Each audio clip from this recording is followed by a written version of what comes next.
What's up, everyone? Hi, everybody. Hi. Welcome to the Young Turks. Anna Kasparian, Michael Shore, Ben Mankiewicz with you. You guys look so good today. Well, I mean, thanks. You guys brought it with your blazers and your haircuts. It's awesome. Ben really looks good, I have to say. Very Ben brief, really quick story there about, so Michael's hairdresser for a long, did I say his name, right? Yoshi? Well, but you said hairdresser. Barber, say barber. But that's the thing, so it didn't matter, because I know. Anyway, he's got this great head of hair, and he's always like wearing a really nice, crisp, white shirt, and to me a jacket when I at least met him the first time. And my hairdresser. No, and I thought, I mean, we've given away the punchline now. I screwed it up at the beginning, but I thought I was like, so is that guy he's like what is he, like a venture capitalist from Asia who you know? Like it seemed like I was like, is that guy worth $20 million or $100 million? Wow. And Michael was like, he cuts my hair. He's my barber. He's my barber. Yeah.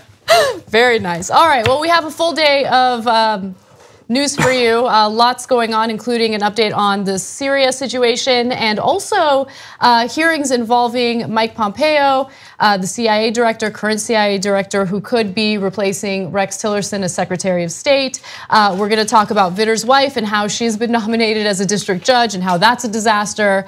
And we're going to read your comments and your tweets when we come back from break. So use the hashtag TYTLive to tweet to us. And when we come back from our next break, we will read some of those comments. All right, I want to get started right away because there's so much to get to, including this foreign policy involving Syria. So let's get to that. Donald Trump has walked back some of his comments regarding the foreign policy strategy towards Syria. Now, previously, he said that he would intervene following allegations that Assad's regime had used chemical weapons.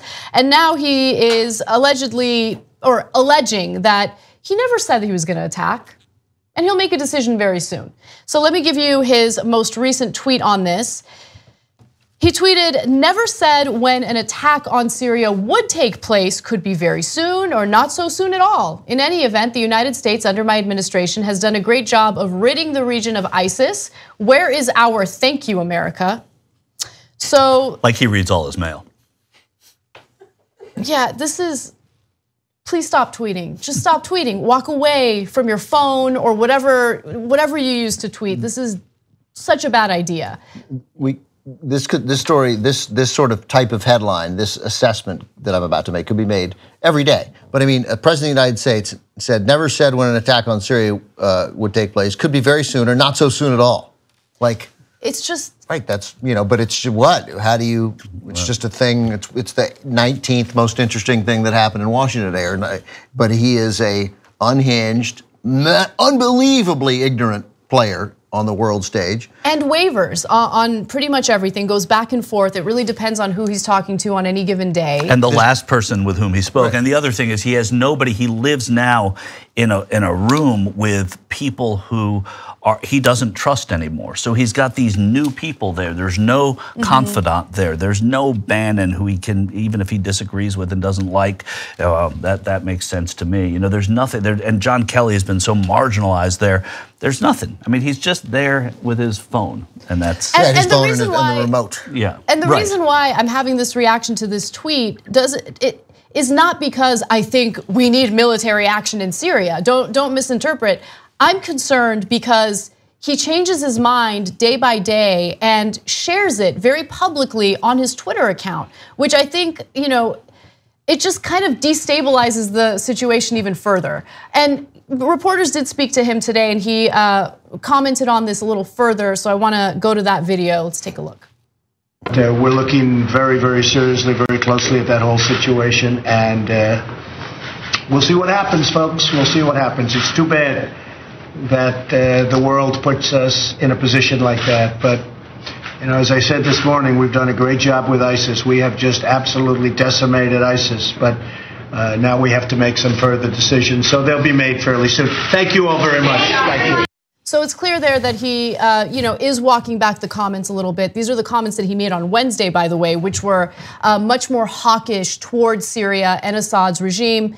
Trump announced Wednesday that he intended to launch a missile strike against the Syrian regime of Bashar al-Assad, retaliation for the government's alleged use of chemical weapons on a civilian population in the suburb of Damascus. And of course, here is the notorious tweet that he had put out earlier. Russia vows to shoot down any and all missiles fired at Syria. Get ready, Russia, because they will be coming. Nice and new and smart. I don't know why smart is in quotation marks. It just doesn't make any sense. You shouldn't be partners with a gas-killing animal who kills people, who kills his people and enjoys it. Now, I want to be clear about something. So far, there has been no concrete evidence linking the chemical attack to Assad's regime. The United States is now claiming that they tested the urine and blood of some of the victims and that the tests were positive for chlorine and in some cases sarin as well. But again, there is no concrete evidence tying it to Assad. And even Mattis has said that he wants to be careful in regard to their strategy moving forward with Syria because they don't have that evidence yet. Macron, the leader of France, says that he does have evidence linking it to Bashar al-Assad, but I have yet to see that evidence. Yeah, I mean, look, we're also not hearing a massive degree of retort from either the Defense Department or the CIA here of anyone saying that it isn't Assad. So I mean, I got it. We'd all like to see evidence. We don't. No one thinks that they need to convince the three of us that it was probably Assad because that's what he does, right? And that makes the most sense. Unless, right, it's this. So we're thinking that it's this sophisticated ploy to get us to attack Syria? Well, there is an interesting look. On Friday, the Washington Post had this incredible piece regarding Trump and his disagreements with his own generals. So the generals want to remain in Syria. They do not want to pull all the troops out. There are about 2,000 troops in Syria at this moment. Trump, on the other hand, doesn't understand why we're still in Syria. He wants to take some sort of aggressive military action, be very quick about it, and then get out. And his generals disagree with that. So because that won't work, obviously. Of course his generals disagree. Well, yeah, right. To be fair, they're generals. To be fair, the generals want to remain in Syria. Right. They believe leaving Syria will destabilize the situation further. And many Republicans, though, too, on the Armed Services Committee agree, not surprisingly, with the generals. They think it was a foolish thing to even forecast and to actually do at this stage. Look, I think that for me personally, the biggest concern is escalating military involvement in Syria based on something that we don't have evidence for yet. You see what I'm saying? So I don't want another Iraq where, well, some intelligence indicates that there are weapons of mass destruction, and then people get persuaded that it's a good idea to do a preemptive strike, and then we end up with a mess. Now, Syria is a little different, but again, I'm worried that we don't have the intelligence yet, and people are persuaded that we need to take more military action against Syria. But here's why I don't like that argument. Because that argument suggests that if we get the intelligence that proves it, we should have a missile strike. And I don't even necessarily agree with that. Which I'm that. sure you don't necessarily agree with. He is a madman who has no plan, no concept of what's good, bad, no concept of who to listen to, no concept of when the smartest guy in the room has shown up, or the smartest 10 people in the room with a plan on Syria with some idea. By the way, there is no right answer on Syria, as we've learned for all of our collective lives. But by the way, we're doing very good on ISIS. We are doing very good on ISIS. Where's our thank you, America? Yeah, thanks. I'm sorry. Where's our thank you, America? I mean, because I want, like Dr. Gary Penn, my therapist, I'd like him to spend some time analyzing Trump. This is really, I mean, this is a guy, just a bundle of nerves and defensiveness right off the bat. I love it. So he has no plan, and I don't knock that. I mean, Obama didn't have a concrete plan. There is not, although, again, Obama probably shouldn't have said the thing about the red line, but more important than saying the thing about the red line was not launching an attack when the red line got crossed. That's right. Trump talks nonsense. I don't think we should worry about the evidence at this point. I just don't mean get in.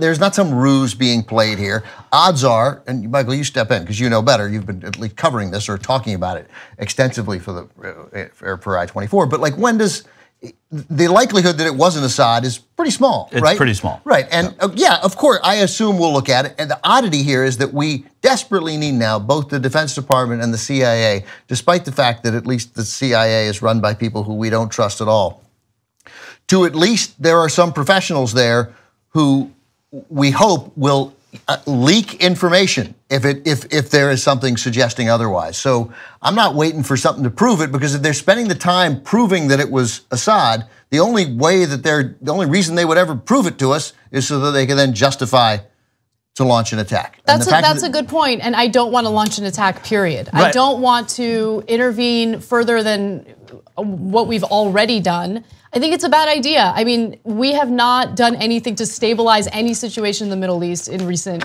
decades. Your point, which I agree with, is that even for the crowd that does want to, right, what would warrant it in their eyes is if they knew that these were chemical weapons launched by Bashar al-Assad, and they don't know that yet either. So even if you're going to make that play, which you can, there's unanimity here about disagreeing with it. But the point is, if you're going to have the conversation and someone says, Michael, this is why I think we should launch it, I would want them to say it's because those are chemical weapons that were launched, not because exactly. it could be. There could be chemical weapons used by Assad. Exactly. Real quick, I know we got to go, but there's massive failure across administrations. There's a massive refugee crisis here. The Syrian people have been largely abandoned to hideous fighting, and the international world, despite some legitimate efforts, has let them down. And everybody has. Everybody has let them down. Maybe Angela Merkel, because she let people in and sort of led on that. But in terms of finding a solution, yeah, right. Absolutely. And these are impossible. These are nearly impossible solutions. But we're not even having meaningful talks right now. We're not. And I think that's the most important takeaway from this, which is the point that you made, Ben, that what we should be the most concerned about is that we are dealing with a president who is not knowledgeable about the nuances of this situation, who can't really make up his mind, who has no real foreign policy strategy, and more importantly, always talks about everything in incredibly vague terms. Yeah, in defensive terms, yeah. In defensive terms. So that makes me feel uneasy, because regardless of where you stand on Syria and what the foreign policy should be, none of it really matters when you have someone like Trump who changes his mind day to day depending on who he last spoke to. And if there is a response from Trump, my guess is it will be like the last response from Trump, because he may have sent a tweet that said, "Hey, Russia," right? But the notion that now Donald Trump is going to risk this escalation into a proxy war with Russia, we're all getting ahead of ourselves. That is, I suspect, everybody likes to use the phrase leaving options on the table. My hunch is that option is not on the table. And he and Israel, or not the president necessarily, but the White House and National Security Advisor's team, according to the person I spoke to right before we went on the air, who was a Trump campaign aide, said to me that they've been speaking to Israel all day and all night. And there were people who were talking, today is Holocaust Remembrance Day. So there was a thought going around the White House, unconfirmed, but that Trump knew about this. It's the 12th, April 12th, yeah. That because as a way of showing Israel that they're standing up for the people that are being, treated this way, that something would happen today. Of course, that's foolishness. That if it would happen because whatever the reason, whoever the last person he spoke to was. But there's disarray at every level right now, not just with the president. Exactly. We got to take a quick break. When we come back, we'll read your TYT Lives and give you an update on what's going on with Mike Pompeo's Senate hearings. We'll be right back.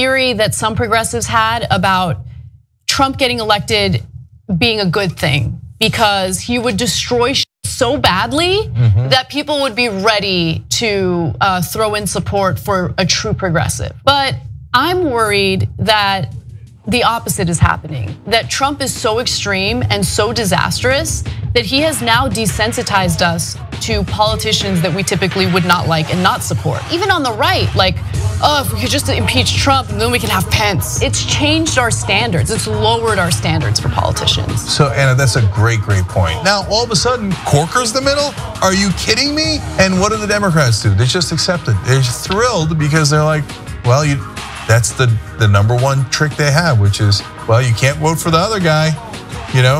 We have a better deal. Better than what? Better than Trump. Oh my God. You want to talk about damning with faint praise. You want to talk about a low bar. They have lowered the bar so low that it's at Trump. Well, the Young Turks, the Friday show, it's going to be awesome. We're going to help us over here. Drop it. We became the first ever daily online web television show. No, the Constitution is the very core of America. The fact that we don't spy on American citizens, that we get a warrant, that we go to a judge, that we have a procedure, that we have due process, that is America. On top of that, they go, why don't they just stay at their own schools? You gotta realize something. These schools suck. They want people to pull themselves up by their bootstraps. You ain't got no straps, you ain't got no boots. He lit these fires in trash bins all around town out of frustration. 99th most viewed channel today on YouTube. The Shorties Award. Best web host. We passed 1 billion views. Voice Award winner, News and Information Channel, The Young Turks. Oh, another Webby. The Young Turks. Can I curse? Yeah! For those of you watching on live stream, yes, we have adopted a pet iguana that showed up at our door. Haunted version in the dark with our silhouettes. It's opening up by him. Now let's get to the best line of the debate. And it was definitely the one against Fox. I never want to see another man's foot ever. They're barefoot on a plane. It's not I'm gonna build a wall inside of you. I'm gonna put an anchor in you. I'm gonna space. I told you we were coming. When you talk about it when it becomes a problem. Our lack of gun control is a problem. The question is, how do we make sure that we blame the person who is dead?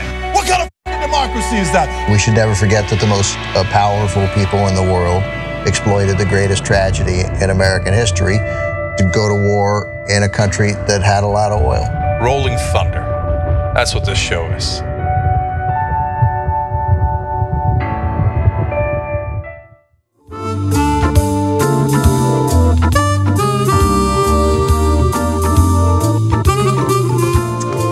Welcome back to TYT. Anna, Michael, and Ben with you. A few TYT lives that I enjoyed, particularly from the Mad Lib, who tweeted, Trump thinks Nuance is Beyonce's sister. Funny. Nuance. It would be Nuance, yeah. Funny. Totally good. That's so good. I Am Sock writes in, you know what the most unstable region on earth needs? An even more unstable American foreign policy. Yeah. Yeah, pretty devastating. All right, you guys ready for some Pompeo? Yeah, Pompeo and circumstance? Let's do it. I don't watch Grey's Anatomy anymore, but I understand she's really a linchpin to making the show work. Pompeo, Pompeo. It's an Ellen Pompeo joke. I know. Mine was a Bambaleo Gypsy Kings joke. Oh, I love that song. No, try singing it with Pompeo. It's not as good. All right, so let's talk a little bit about Pompeo. Mike Pompeo, the current CIA director, has been chosen by Donald Trump to replace Rex Tillerson as Secretary of State. So naturally, the Senate needs to have hearings to question Pompeo and determine whether or not he is fit for the position. Now, to give you a quick rundown of who Mike Pompeo is and what his beliefs are, in the past, he has made statements denying climate change, opposing same-sex marriage, arguing that moderate Muslims are complicit in terrorist attacks. And also, he has demonstrated on various occasions that he has a very hawkish stance on foreign policy. So especially when it comes to Iran, North Korea, Syria. So these are all issues that senators wanted to ask him about. And what I did was compile what I consider to be the more interesting exchanges during these hearings. Now, the hearings are ongoing. I'm sure we'll have more content for you moving forward. But it's important to know that right now there are people on both sides, members of Congress on both sides, that are very much concerned with the State Department. Dozens of senior officials resigned or were pushed out. Many jobs remain unfilled, with lower level officials temporarily filling them.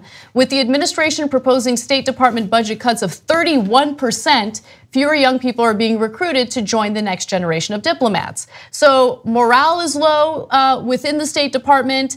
There are positions that need to be filled within the State Department. And right now, of course, there is an effort to replace Rex Tillerson with someone who would be competent. And you get to decide for yourself whether or not you think that. Now, let's go to Rand Paul's exchange with Pompeo. This exchange has everything to do with foreign policy, something that I tend to agree with Rand Paul on. And you're going to see a lot more commentary from Senator Paul as opposed to answers from Pompeo, but I do think this is an interesting exchange. So let's take a look at the first video. Do you think it's constitutional? Does the president have the constitutional authority to bomb Assad's forces? Does he have the authority, absent congressional action, to bomb Assad's forces or installations? Those decisions are weighty. Every place we can, we should work alongside Congress to get that. But yes, I believe the president has the domestic authority to do that. I don't think that has been disputed by Republicans or Democrats throughout an extended period of time. Actually, it's disputed mostly by our founding fathers, who believe they gave that authority to Congress. It's interesting because Pompeo had a very different standard when it came to foreign policy under the Obama administration. So, Michael, I want you to jump in and kind of fill in the gaps here. Well, I mean, first of all, the gap, there's no gap to fill in there. Rand Paul called him out on it, and what Mike Pompeo, as he was a member of the Freedom Caucus, he was a member of the most sort of conservative group of congressmen when he was serving from. He was a member of the most arch-conservative group of a group of arch-conservatives. Right, that's right. Yeah, he was the far right of the far right. He was the walking fringe. I mean, and so what he advocated at a time when Obama was considering doing certain things was exactly what Rand Paul is saying to him now. Now, as he's standing for Secretary of State, it's a total reversal. And I think that, a tiny bit of leeway is given to people who are going to adhere to the administration of their president. It's happened all the time. This is so far from the person he was and legislated as and got himself in wars of rhetoric with Barack Obama over, or his administration over. Obama would never honor that. It's embarrassing. Well, it's also incredible how he tried very hard to present himself as a less hawkish individual. Because again, if you look at his past statements, didn't want to shut down Guantanamo Bay, is very much in favor of the enhanced interrogation that was conducted under the Bush administration, basically torture, waterboarding. So again, very hawkish, but during this hearing, what I noticed time and time again was that he wanted to present himself as someone who was more in favor of diplomacy, which historically is not the case with Pompeo. No, I mean, it's what you do. You go into a job interview if you've, I'm trying to think of a good analog to what that is. But the truth is, you present yourself as what you think they want to hear. Exactly. And that's what he's doing today.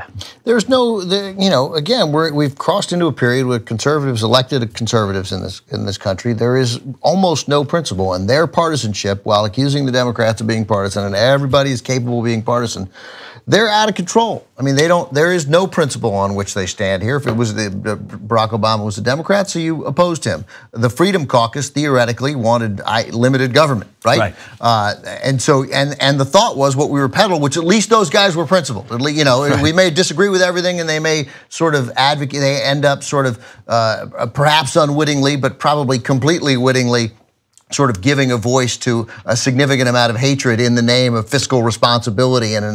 But in reality, they didn't believe anything. They just, this was what worked. This was what worked then. It was popular. It was the right people for him to be associated with, so he was associated with them. He is a better nominee for Secretary of State than Rex Tillerson, because Rex Tillerson was a 0 on a 1 to 10 scale, and Mike Pompeo is a 1.2. Yeah. But it is a continued disaster for the State Department. But do you really think that he would be better than Rex Tillerson? Because while Rex Tillerson didn't have the same contacts, connections, experience as Pompeo is definitely more hawkish than Tillerson was. No, just in terms of qualification for the job. I think Rex Tillerson is the worst cabinet appointment in the history of the United States of America. And I think he'll go down as that. I think he just wrecked the State Department. I think that he's the guy who allowed a 31% budget cut to be proposed at his State Department while we increased the defense spending by 13%. I mean, it is counterintuitive in any way to making progress. It's nice that those numbers directly mirror each other, at least the 13% increase. It was like appointing a surgeon to housing and urban development. Like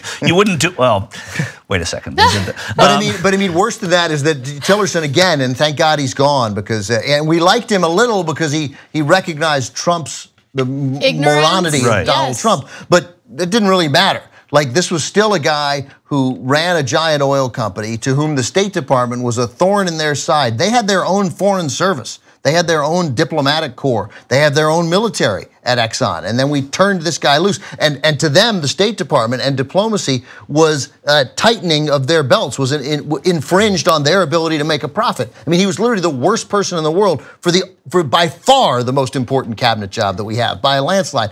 As bad as Ben Carson is, as bad as Betsy DeVos does, the damage they can do is so limited in comparison to the State Department. I'm not delighted that Mike Pompeo was there. He's a horrible choice. Tillerson was worse. That doesn't mean we don't get outraged about Pompeo.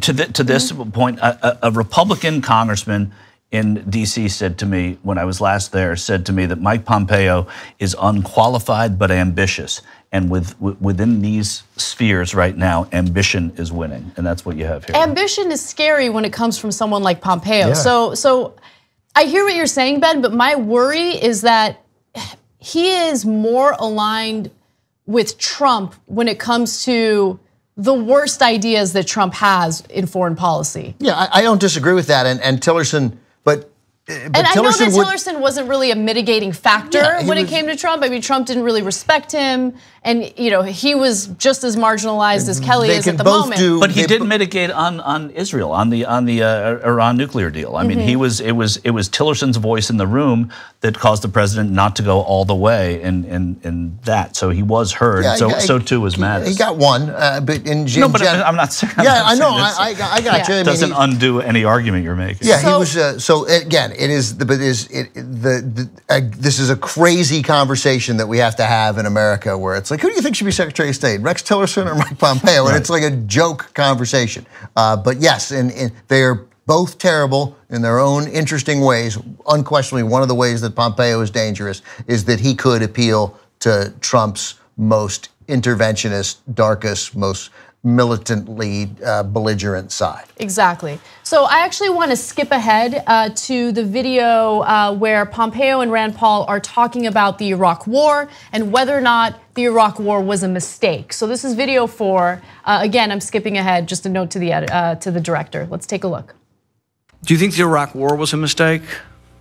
I was running a machine shop in Kansas at the time, so I don't have a contemporaneous view that I expressed. No opinions back then? How about opinions now? I may well have had an opinion. But no, my opinion now is, look, we clearly had bad intelligence. But it's not just bad intelligence. But we did have bad intelligence. We did geopolitically the wrong thing. We got rid of the enemy of Iran. We emboldened Iran. We made it worse. We brought chaos to the Middle East. But your president said it very clearly. He says that the Iraq War was the single worst decision ever made. So once again, I'm concerned that you won't be supporting the president, that you will be influencing him in a way that I think his inclinations are actually better than many of his advisors, that the Iraq War was a mistake, that we need to come home from Afghanistan. He was against being involved in Syria at many times in his career. So I think he does have good instincts. And my main concern is that will you be one who will listen to what the president actually wants instead of being someone who advocates for us staying forever in Afghanistan, another Iraq war, bombing Syria without permission? So these are the advice you will give. These hearings are always funny because anytime they're asked about something that would make them look bad if they answered truthfully, they don't recall. Right. They just can't recall. I don't remember. But like these are unbelievable times, and I'm reminded. I was listening to Springsteen radio oddly today. Weird. And it was his introduction to the song "Magic" from 2007, and he said, "We're in unprecedented times now." And I thought, 11 years ago, nope.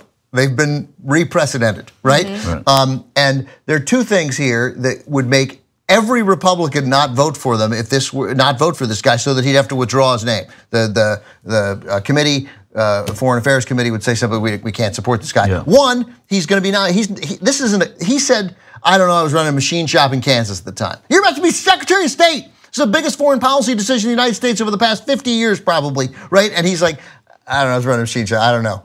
That's great. You can't have the job then. I want somebody who has an opinion and a thoughtful opinion. And he goes, well, interesting, because the consensus is that we made a mistake. I'll tell you why I disagree with that. Some answer that suggests that you've thought about it. Not, I was running a machine shop. I'm not going to answer that. And then Rand Paul, who is going to be championed by the left and the right for standing up to this, for the recognizing the mistake that we made in Iraq. Then in the middle of that undermines, to me, all credibility that Rand Paul would have when he says, I think Trump has good instincts. Right? No, he has incompetent instincts, and if Rand Paul were true to the person he was, he would be a significant thorn in Donald Trump's side instead of the fake thorn in Donald Trump's side that he is. My hunch is that he gave this answer to Rand Paul. Rand Paul has two reasons not to support him.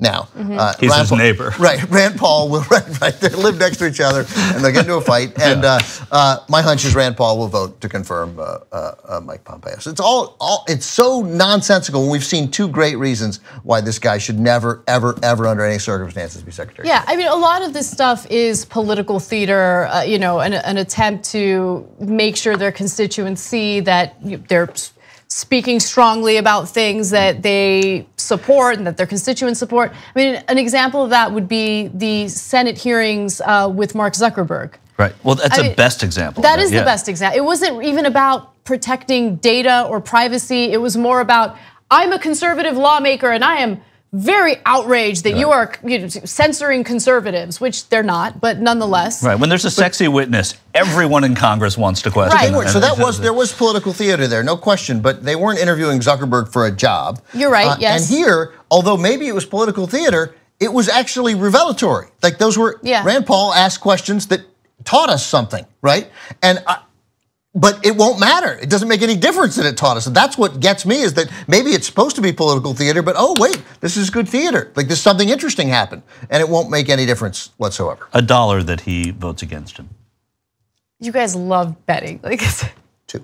$2. All right. All right. So I wanted to switch gears to another component of the hearings that I thought were worth mentioning, and it has to do with Cory Booker. So Cory Booker asked Mike Pompeo a series of questions involving the Muslim community, his perception on the Muslim community, and also his perspective on reproductive rights. Now, Mike Pompeo is very far to the right.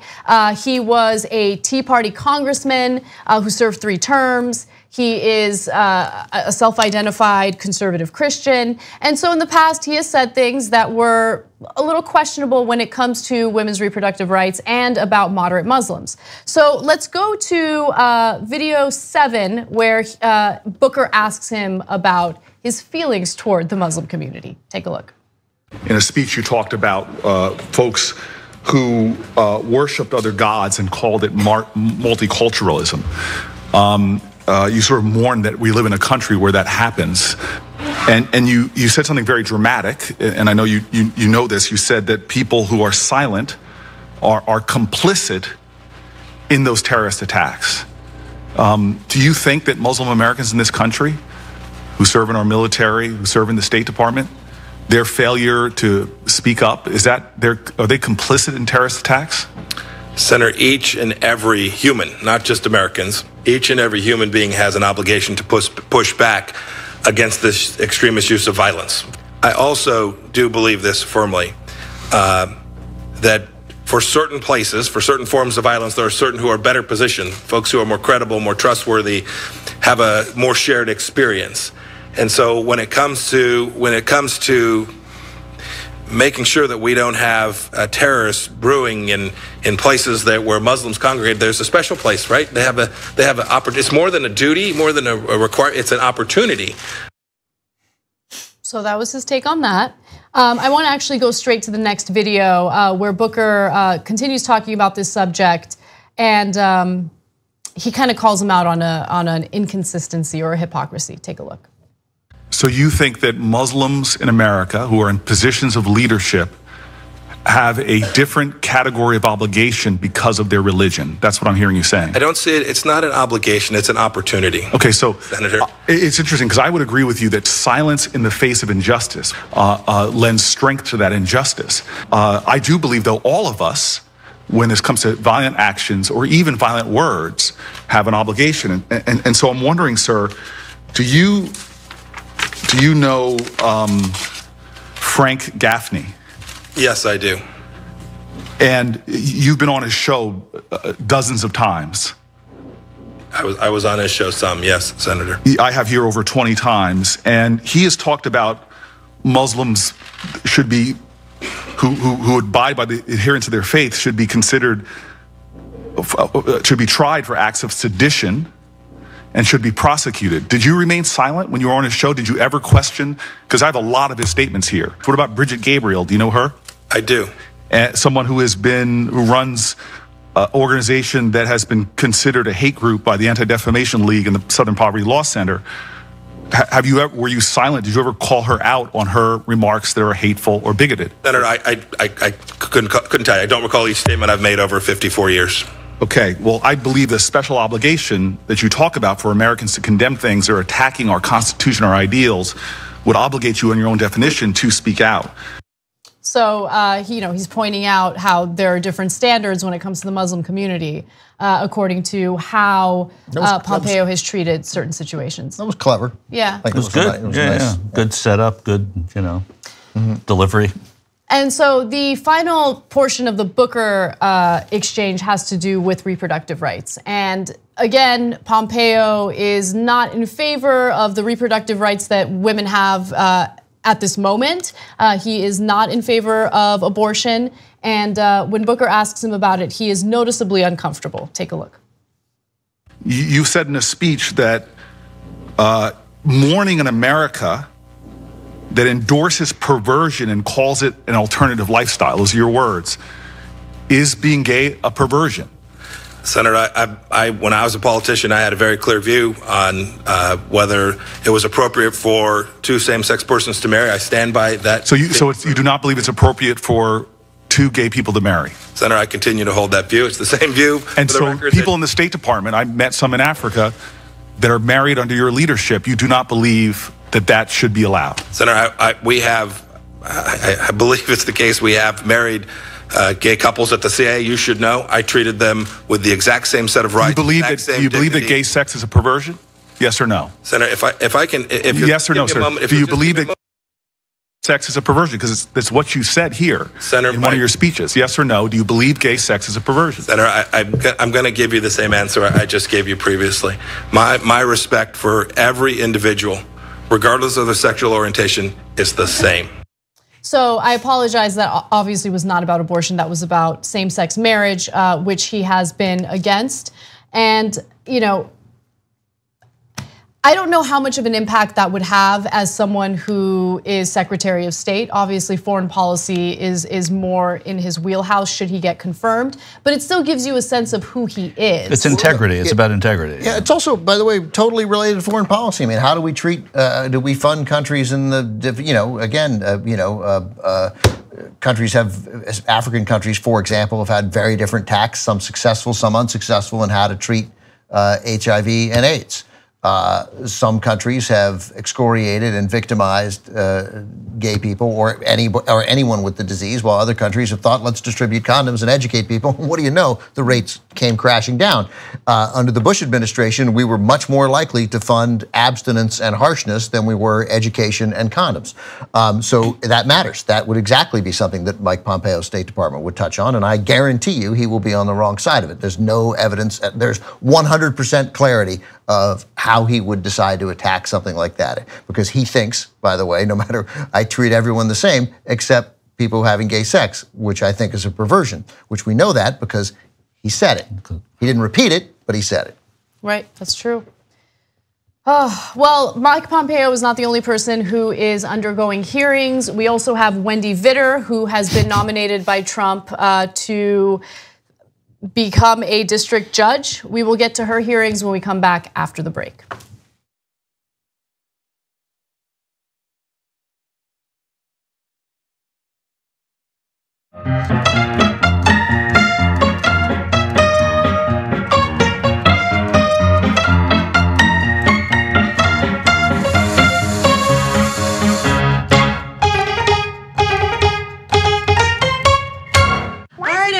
I'm gonna go. Take care of yourselves. R2, you're the oldest. You're my only hope, buddy. All right.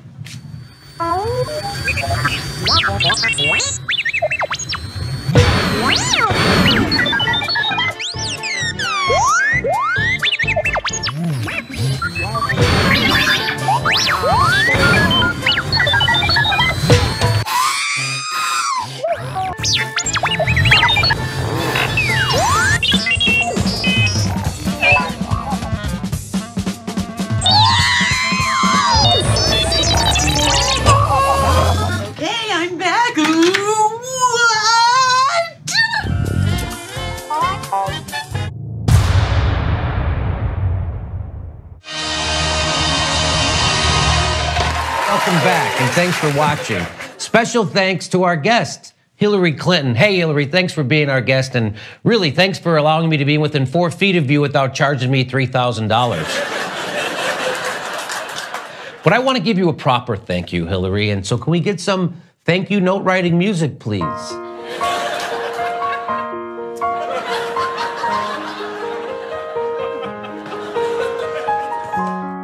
Thank you, Hillary Clinton, for always sticking to the issues, even when people criticize you for superficial things, like your hair and your appearance, and the Iraq War, and that thing about super predators, and privatizing prisons and gutting welfare, and the Defense of Marriage Act, and for that Syria no-fly zone thing, opposing free college, opposing single payer, opposing raising the minimum wage to $15, being a proud Goldwater girl, Wall Street deregulation, repealing that New Deal, media consolidation. Thank you, Hillary Clinton, for normalizing the Bush family, for smearing Bernie Sanders and blaming Russia, blaming women, blaming sexism, blaming the media, blaming Bernie Sanders, blaming Obama, blaming James Comey, the DNC, Facebook, blaming a third-party candidate, blaming Sanders for not being a third-party candidate, blaming the difference between cats and dogs, blaming people for not blaming all the people you're blaming.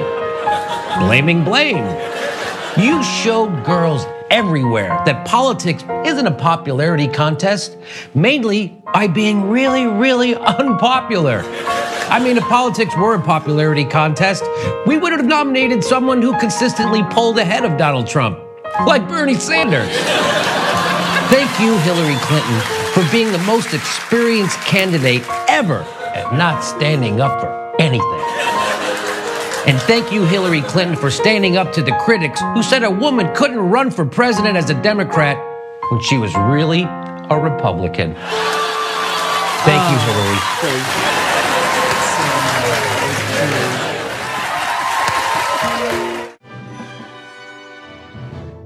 Hi, I'm Brett Ehrlich with breaking news with Brett Ehrlich. Before we do breaking news with Brett Ehrlich, I'd like to do some vocal warm-ups.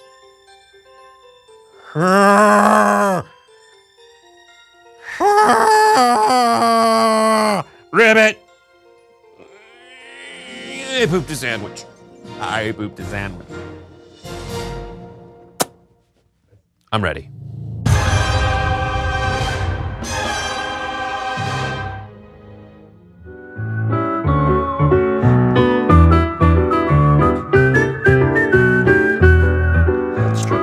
Welcome back to TYT.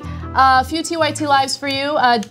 Carlos Danger writes in, the CIA doesn't even trust the CIA. I mean, come on now.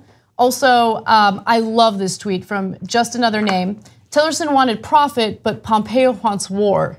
So, I mean, both are pretty terrible. And Dan Robinson says, Pompeo versus Tillerson is like that game we would play back in high school. Would you rather? Yeah, look, I have a soft spot, a huge spot, a love affair with competence. And Rex Tillerson's incompetence is so overwhelming that it wins for me. But I hear you. I am. Don't put me down as supporting Mike Pompeo as a result. No, and having John Bolton in the White House, in the room, is really the bottom line to all of this. That's right. And that's all that. That photo we got really this week, it hit me the first time. I mean, we knew it was coming, but Trump's talking, and then on his left side is, on his right side is Mike Pence, and on his left is John Bolton, and you're like, Jesus, what the hell happened? What the hell has happened? Yeah. Well, let's move on to Wendy Vitter. Speaking of what the hell has happened, Wendy Vitter is in the news. Yes. Wendy Vitter, the wife of former Louisiana Senator David Vitter, has been nominated by Donald Trump to become a federal judge, a district judge. She, according to reports, is the general counsel or lawyer to the Catholic Archdiocese of New Orleans and is currently being considered for the position of U.S. District Judge for the Eastern District of Louisiana in New Orleans.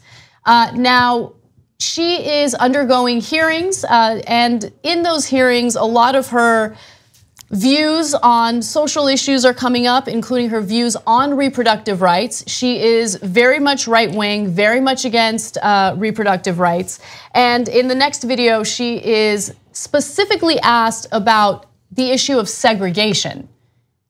Okay, so she's asked about Brown v. Board of Education, which I think most people would be comfortable answering. 9-0 Supreme Court decision. Okay.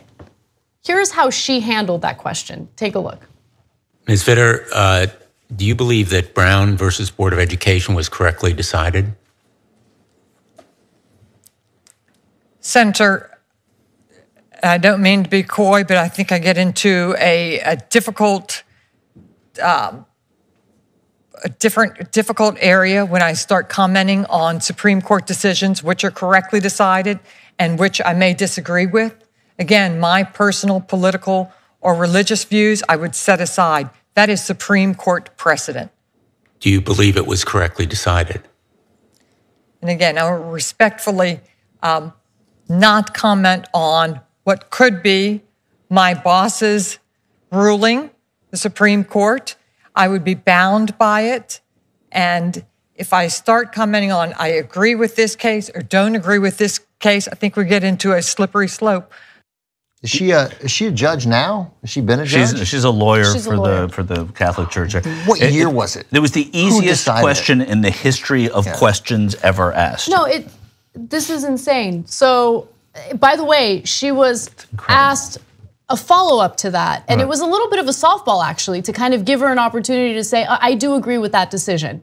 Because that is a terrible way of answering that question. There's no job that she is disqualified from by saying, yes, I believe it was correctly decided. Right. That is, nothing bad will happen to anyone who answers that question. You should have asked, what about Plessy versus Ferguson? Did they get that one right earlier? Yeah. Well, yeah, Okay. She wouldn't know that one. Right. So let's get to the issue of reproductive rights. In the past, Vitter has given speeches in regard to Planned Parenthood and has just lied about what Planned Parenthood does. So for instance, I'll give you an example of a quote from a previous speech that she had given. She said, and I quote, "Planned Parenthood says they promote women's health. It is the saddest of ironies that they kill over 150,000 females a year.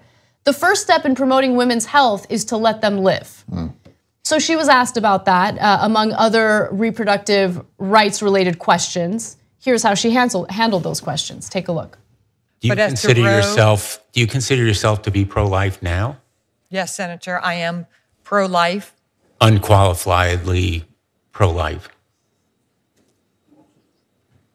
Senator, I can only speak for myself. I am pro-life. So you are against a woman's exercise of reproductive rights as guaranteed by the United States Constitution? So there was more to that exchange, and we'll get to that in just a second, but I want you guys to jump in.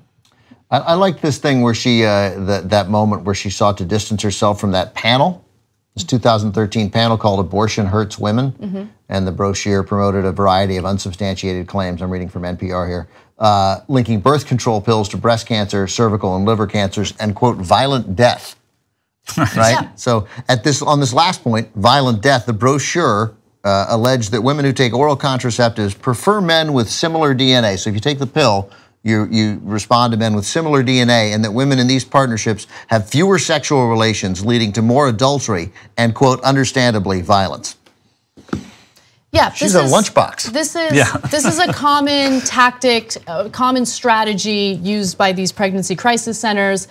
They make themselves appear to be clinics, much like Planned Parenthood, for instance, and women unwittingly go to these clinics thinking that they could get abortion services there, and unfortunately they're met with people pretending to be doctors. They're not even medical professionals. Usually they're wearing, the white doctor's outfit, I don't know what it's called, coat, and then they're told all sorts of misinformation. If you have an abortion, you will risk higher chances of breast cancer. It's dangerous, it's unsafe, and then they pressure the women to bring the pregnancy to term. That is a common thing that happens here in the United States. Pregnancy crisis centers, they lie to women. They lure them in by pretending like there's something that they're not, and then they give them all sorts of misinformation to scare them. So to be clear, that was in a brochure at a 2013 conference that she encouraged people to hand out. You urge the audience, this is Mazie Hirono of Hawaii saying this, you urge the audience to distribute the materials making these outrageous, these dangerous claims. Do you believe the claims that abortion causes breast cancer and birth control causes women to be assaulted and murdered because they're attracted to men with a similar DNA? You understand the science behind it. Yeah. Vitter asserted she had no background and that she was not a medical professional, God bless, and had never heard those opinion before. And Senator Hirono said, you called them facts. And then Vitter says, I did say facts, but I stopped myself and I said brochure. But you still said it should be passed out, right? I like when she was asked just now by Blumenthal, do you consider yourself pro-life? And she said, well, I can only speak for myself. Yeah, that's who we're asking here. So here's what she did say in the clip, by the way. Go to Dr. Angela's website, Breast Cancer Prevention Institute, download it, your next physical, walk into your pro-life doctor and say, have you thought about putting these facts or this brochure in your waiting room? They're not facts. They have been disproven time and time again. Again, it's just a way to scare women and pressure them to bring a pregnancy to term, a pregnancy that they don't want. And like, say a call girl got pregnant. What would Wendy Vitter say about that? Right. Let's just fill the audience in on that. So her husband, this is a very family values oriented couple. Okay, so Wendy Vitter and her husband, very right wing, consider themselves hardcore Christians. Her husband apparently had an affair. Am I correct? Not apparently. He had it. He had it. Yeah, and he admitted to it. He used call girls. Yeah, it was he used what was the Washington madam? What was she called? The DC madam. The DC madam. Right. Okay. Yeah. Just for your information. All right, one more story for you guys before we move on to the break. Did you have to? No, he retired from the Senate. the other John Kennedy II took his seat. That guy should not be allowed. He didn't just retire, he retired to run for governor and lost. Oh, he ran for governor, that's right. He ran for governor, lost, and now I guess he's out of work. He's out of, No, he lost to a Democrat, John Bell Edwards. He's a lobbyist and making a lot of money. Oh, I thought you just said he was out of work. That's so surprising. No, I think he worked out. He found somebody in Washington who'd take him on. Weird. That's so strange. Yeah. All right, let's move on to Governor Greitens. Jesus. Governor Eric Greitens is facing a number of serious allegations coming from a woman that he had an affair with. And according to a report that was recently released to the public, we have more information about some of the sexual misconduct that he has been accused of by this very woman. Now, the 25-page report was released by a special committee of the Missouri House of Representatives, which convened to investigate Greitens after he was indicted back in February. So to give you some additional context to the story, it all came to light when the woman who is making these allegations said that he was concerned that she might make the affair or information about the affair public. And so he brought her to his home, had her tied up and blindfolded, by the way, naked, and then proceeded to take a photo of her and then use that photo as blackmail. And I guess the strategy didn't work out so well. And now there is a serious investigation into these allegations. Now, in sworn testimony, the woman accused Greitens of forcing her into a bear hug and putting her on the floor when she attempted to leave his basement back in 2015.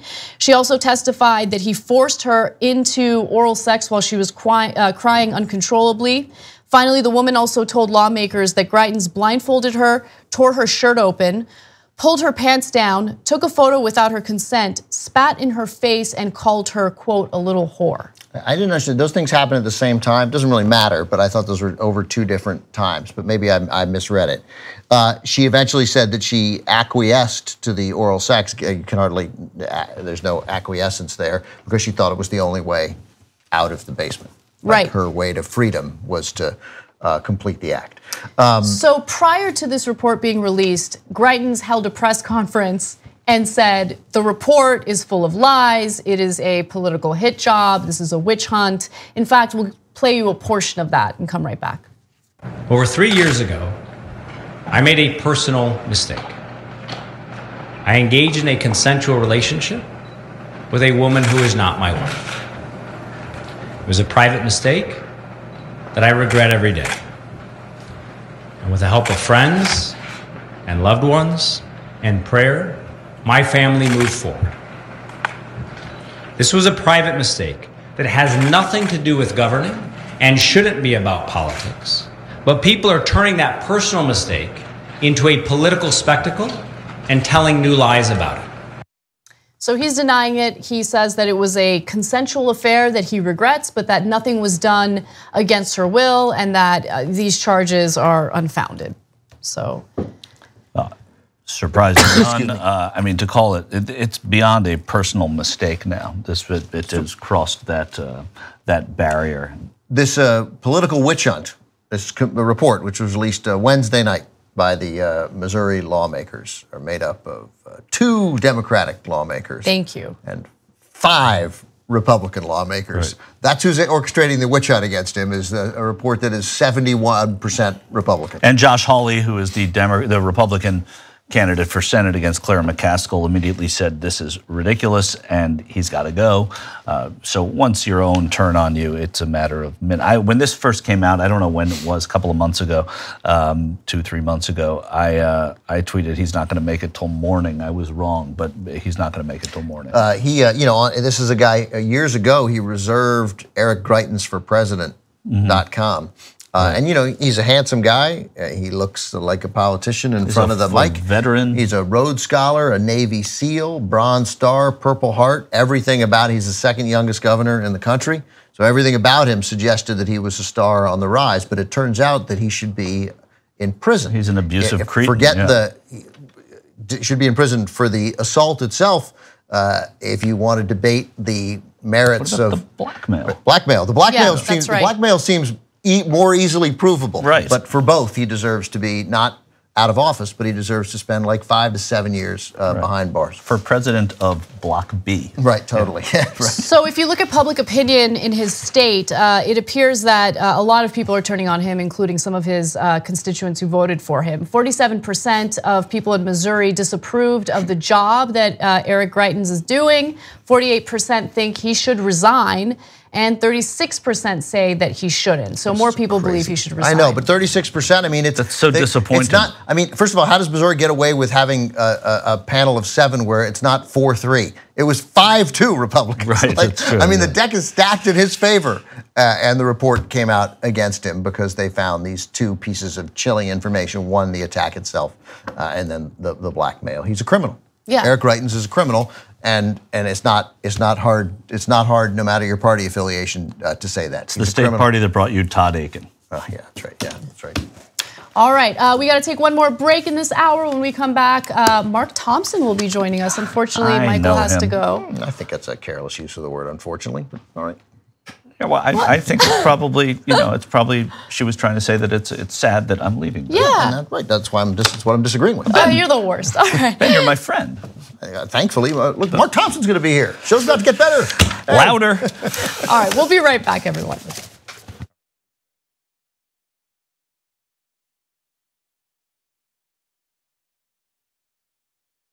Welcome to the Young Turks on a momentous day. What now? What now?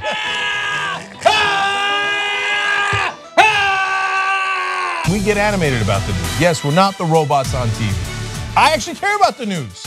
Guilty. Guilty, I care. Senator Sanders, I'm going to do something unusual. I'm going to ask you a policy question. Hey, how dare you? That's the problem. You're the problem. Don't ever attack the Republicans. Where the is the liberal media? Where is it? I don't see it. No. These are all establishment guys. They love the system as it is. They're all enormously rich off the system that exists. For us, this system isn't working. So what this campaign is about is trying to create an economy that works not only for the people on top, but works for all Americans. So what's happening in the Democratic Party is what used to happen in the general election. We would have a person who represented workers and the people and the voters, and then the Republicans would represent business and corporations and Wall Street, and we'd have a frickin' election. That's happening all inside the Democratic Party this time. And instead of focusing on issues that actually matter to millennial voters, for instance, we're focusing on non-issues in the country. The fear-mongering about Muslims and terrorism. Here comes Bernie in Illinois. Tell your friends, tell your family, this thing's not over. That voice in the wilderness, it created a ripple effect, which then now is a tidal wave as we stand right now. I love this show. We're going to rock the boat. We're going to be counter-establishment. We're going to tell people the truth to the best of our abilities, and we're going to keep it real with them.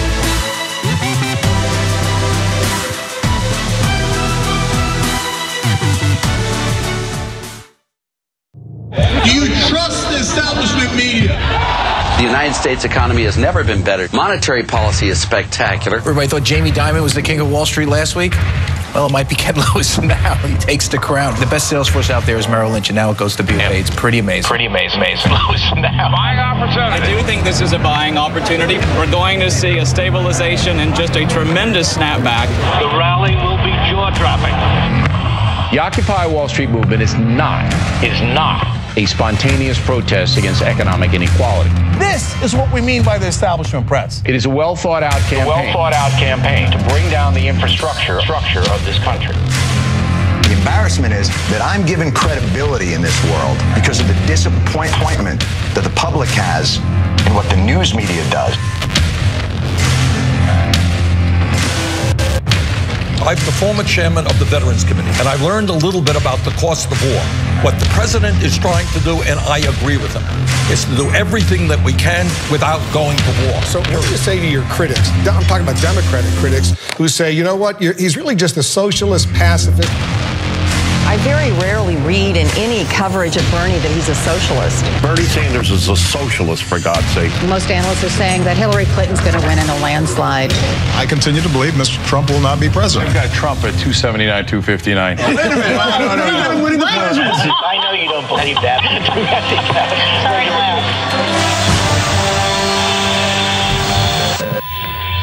We're not going to be polite anymore. You know what we're going to do? We're going to fight back. Fight for a free and independent media. We're done with politeness. We fight back. We are going to put together the best investigative reporting team in the country. TYT will give you the four horsemen, and we will let them gallop. Help unleash real journalism in the country. We don't need anybody else anymore but you guys. This is going to be amazing.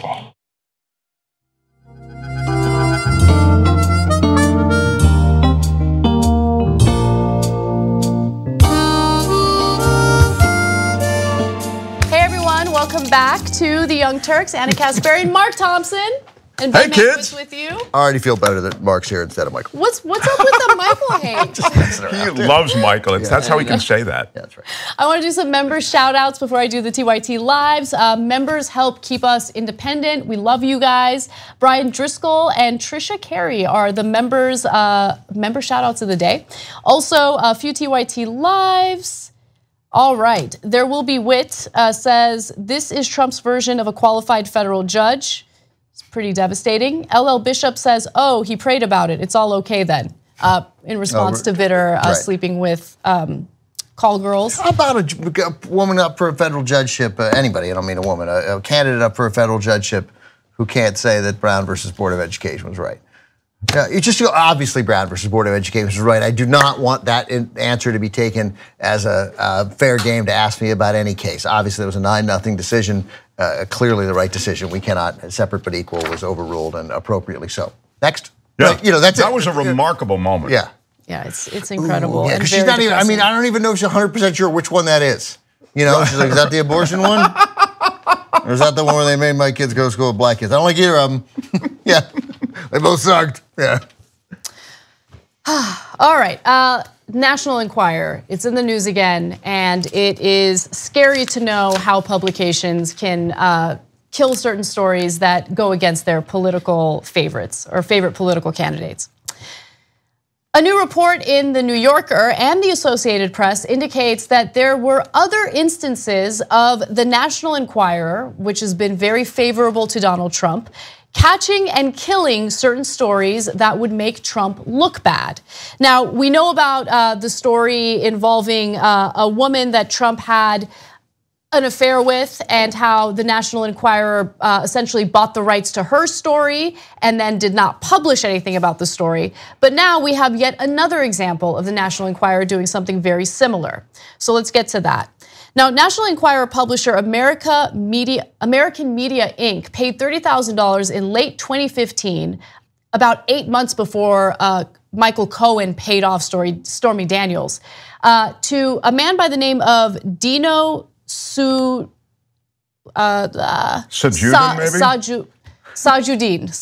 there we go. Yeah, Sajudin. So to a man named Dino Sajudin, a former doorman at the Trump building, to prevent him from publicizing a rumor that Donald Trump fathered a child out of wedlock.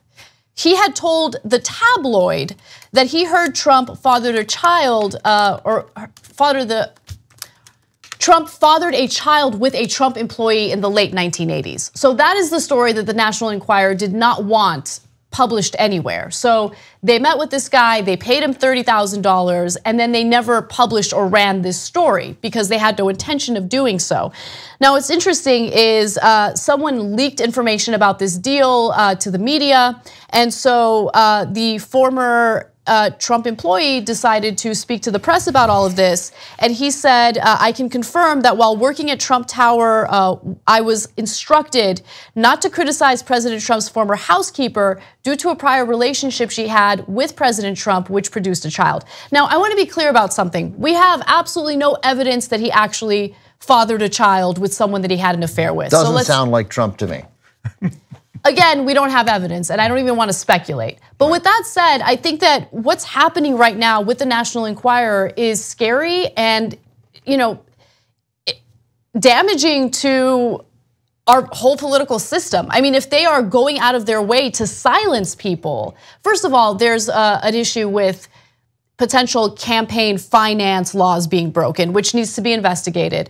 But more importantly, it skews the way the press covers certain stories in a certain candidate's favor. And I wouldn't want that in favor of a Democrat. And I certainly don't like it in favor of a Republican like Donald Trump. I'm glad to hear you say that because I think that's exactly the upshot of the story, which is essentially this is what's going to happen in America where media companies are controlled by companies with great political bias. I'm thinking of Sinclair, for example, but here it's this AMI. They have, and this, of course, the top of AMI is one of Trump's best friends, and that's why they're being proactive and at least allegedly paying off people or buying their stories and then not running them, killing the stories, and that's going on. But as Anna says, what you have is with a hugely biased media, you have media that's masquerading as neutral, but it's actually producing a huge political bias. And so our ability to take in information in this country that represents both sides or all the facts, all the various sides, and there are more than just two sides to most of these situations, that's blunted. So I think that's exactly the essence of this. And we talk about, not we, the right wing talks about liberal media bias on a regular basis. How the fake news, it's the liberal media bias, this and that, the conservatives are being censored. I mean, it is probably the most classic case of projection because they're accusing established media outlets of doing exactly what they do, right? This whole catch and kill strategy that National Enquirer is using. I mean, look at what's happening with Sinclair buying up all of these local channels and running these must-run segments with Boris Epstein or whatever his name is. I mean, it's absurd. And so the spread of misinformation is scary. The impact that we're seeing here with the National Enquirer killing stories that would make Trump look bad, that's scary. I mean, National Enquirer was a publication that destroyed John Edwards' career. That's right. Yeah, if you want to, people might feel like, well, it's a National Enquirer. What's the big deal? But the truth is that tabloid's led a few big stories. O.J. Simpson, they uncovered a ton of stuff. They were really leading the press charge there. Ben, you'll get a chance to. They also undermined the to speak here in a couple minutes. They also undermined the O.J. Simpson case, of course, by paying witnesses who then, although then the prosecution, rather than just putting those witnesses up there and admitting to the payment, decided not to use those witnesses. That's exactly right. They felt that by taking that money, they were tainted in some way. They had been tainted. But in other words, they're in certain areas, and this is sort of a tabloidy story, right? Fathered a child out of wedlock, this kind of thing. But these tabloidy stories, they can sink a candidacy, as Anna's just said. The National Enquirer leads the charge on a lot of these. Yes, they led the charge, or they got the John Edwards story. I suspect, look, the guy had a kid. That story was going to get out. But yeah, I don't want to be part of anything that I agree with you. But I mean, the National Enquirer, they have lessened the value of America. They are thorns in the side of decency and good people everywhere. It's a terrible, awful publication run by terrible, awful people. Yes. They've gotten some stories right. Yeah. They've also been sued many times. They also get stories wrong. That said, interesting that Ronan Farrow, he talked to a bunch of sources at AMI, 6 of them, and while most, I think, said that they thought they had significant skepticism at a bare minimum about the veracity of the story that the doorman was peddling, he didn't even claim to know. He just heard it, right? Mm-hmm. So when he got a lie detector test, it doesn't even really matter what it did with the lie detector test, because the lie detector test would only determine whether it was true that he'd heard the story. Right? He didn't know whether the story was true anyway. But all 6 of the sources Farrow talked to, all 6 said that no question AMI worked to spike the story because they were all working on it. And with Edwards, to the point that they could have done significant effort with Trump. In fact, David Pecker could have used his relationship with Trump. They routed around in John Edwards' trash to be able to do the DNA test to link him to the kid. That is incredible. Yeah. So let's hear from Ronan Farrow. He was speaking about his story in the New Yorker on CNN, and I think there are some interesting tidbits in what he has to say. Take a look. The reporting suggests that there was this salacious rumor of an affair, potentially a child born out of the affair, largely baseless. We didn't uncover any evidence that this was real. However, what we did uncover very firmly was source after source within AMI saying, they paid this money. AMI, the parent company of the National Enquirer. They then added a liquidated damages clause to this deal with this individual who had the information from supposedly within the company, saying he would have to pay $1 million if he ever breathed a word of this. And then they killed the story. And we heard over and over again that was a direct order coming down from David Pecker, the head of this company, who has publicly professed an allegiance to Trump. And this is significant, every legal expert told us, because it establishes a pattern now. This is potentially the 3rd illicit payment during the election cycle. Stormy Daniels, which was a direct deal with that woman to silence a story that she had. And then Karen McDougal's story, which she first talked to us as well. And another example of, through this same company that owns the National Enquirer, a story being caught and killed. Yeah. And Michael Cohen all over this story as well. Yeah, so that is something to keep an eye on, and of course we're going to keep an eye on that as well. So let's quickly mention the liquidated damages clause. So they paid this doorman $30,000 for the story, but in the contract that he signed, it indicated that if he talked about the story with anyone else, he would be fined $1 million. So of course he's not going to go around talking about the story. He doesn't want to deal with the ramifications of speaking out. Also, if you're a doorman in a nice building, I think you can pull in like 2.6 a year. All the payoffs in that building. I would immediately become a doorman. You think Trump's the only guy with a secret in that building? Now, when it comes to the illicit payments, which Ronan Farrow mentioned in that interview, he's of course talking about the payment that was made to Stormy Daniels, and then he was also referring to a Playboy model by the name of Karen McDougal. So let's talk a little bit about that. According to CNN, AMI also reportedly paid this Playboy model, Karen McDougal, $150,000 in August of 2016. So again, this is right up to the election, very close to the election date. For her story about a 9-month affair with Trump, the deal also reportedly included a deal to publish regular columns by McDougal on aging and fitness. The National Enquirer never ran her story either and only ran a small portion of the columns that they were agreed to. Yeah, obviously, I mean, Farrow is by the way, Farrow, he looks just like Woody Allen, doesn't he? Yeah, I mean, this is a pattern, right? We've seen it. This is now 3 different stories. I tell you, so Stephanie Clifford, who is Stormy Daniels, her contention is that she had a relationship with Trump, but they were intimate one time. Karen McDougal had a 9-month affair. So that 9 months of an affair that, literally dozens and dozens of times was only worth $20,000 more. I mean, it's really diminishing returns. Oh, that's a great point. Yeah, the value was. I mean, $130,000 for once and $150,000 for 9 months. I mean, really, just do it once. I think that it's inconceivable. Get it out of the way. Well, I think it's inconceivable that there's no such thing as returns when you sleep with that guy, right? Like, there's no amount of money, there's no amount of anything. It's just weird. I was trying to figure out what's the scale. Sure. Right. What is and Karen McDougal's got to be a little bit of like, come on, man. Well, because McDougal was legit, like from mainstream life. That's why her number's lower, of course. Stormy Daniels, it's a radioactive thing. She's a porn star. Let's pay her a big amount and shut her up. This is but as you say, a 9-month affair. That's a long time to keep a lid on it, and a really key 9-month period, right? Can you imagine if any other publication did this to protect Obama? How conservatives in the country would react to that? And by the way, we on the Young Turks would be just as outraged if there was any media organization doing that in order to help a Democratic politician win an election. Yeah, and I don't care. If this were proven, none of this would cause me to remove Trump from office. None of it. None of these things, right? But you would think that in a normal world it would outrage conservatives, social conservatives who voted for him, but it doesn't, so whatever. But they don't believe it. And many of them believe that Barack Obama had his gay lover executed. I know, I know. That's still a crazy conspiracy theory that I see on Facebook. We know that guy's still alive.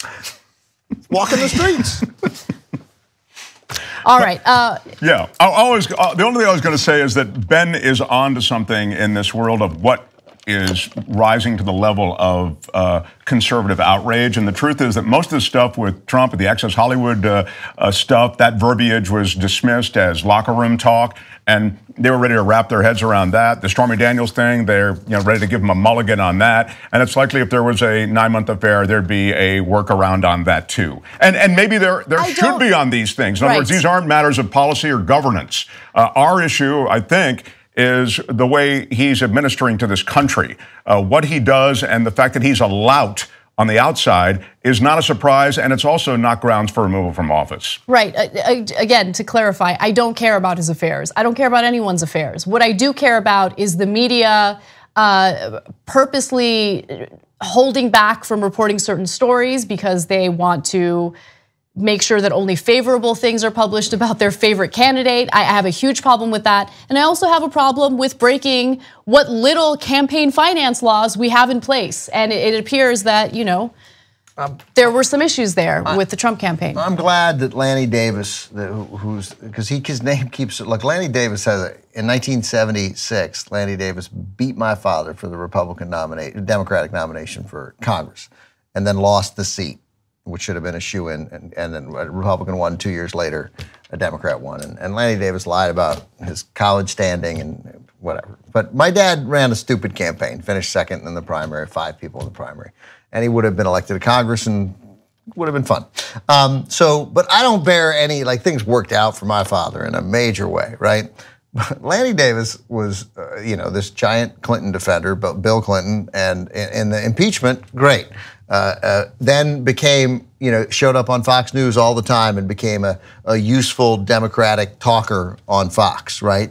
A conservative Democratic talker. And what do you know? Here's Lanny Davis popping up in this story, crisis manager, confidant of Bill and Hillary, worked for Harvey Weinstein, and was part of the legal team assisting AMI here. Lanny Davis is just again and again and again on the wrong side of history, and he's on the wrong side of history here. Jeez. Where Lanny Davis is, man, pick the other side. You'll feel better about yourself. But I'm glad you mentioned also in that context of Lanny Davis, the Harvey Weinstein thing, because it reminds me that rich people get stuff taken care of. Yep. And there's another level of wealth here that we can't even relate to.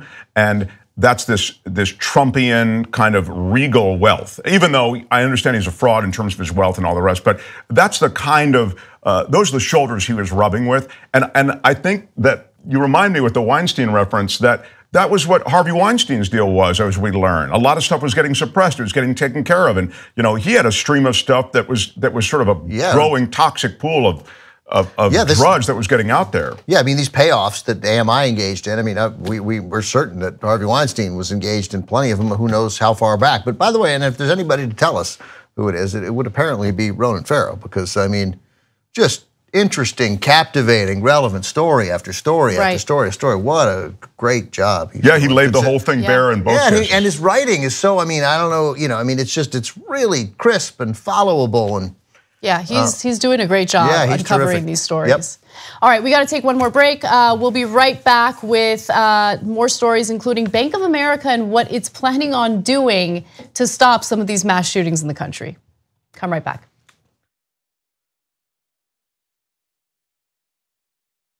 The American elections are designed to suppress the vote. They're not designed to get people fired up. They don't want people interested. We live in an oligarchy. None of this matters anyway. Your democracy has already been stolen from you. 90% of the people in America want some kind of gun regulation. We don't get it. 80% of people want a public option. We ain't never getting it. So legislation does not correlate to the citizenry anymore. We already live in an oligarchy. Capitalism is failing worldwide. Not one question about Brexit. Not one question about what to do when the banks fail here. Not one question, nothing. So it's the establishment with their head firmly in the sand, right? And there needs to be a revolution in America, because all of our institutions are completely corrupt, especially the news media, right? So we've got 6 companies running all the things that we hear and see. And this was a perfect example of how they're part of the problem. Again, Trump, not the problem. He's a symptom of the problem. This is all part of the problem. This is why half the country doesn't vote. Hillary Clinton's still not trying to go get those people to vote. What she's trying to do is trying to get more right-wingers to vote for her. Still not trying to talk to the people who have tuned out of this election because they know there's no way to vote against more war. There's no way to vote against people.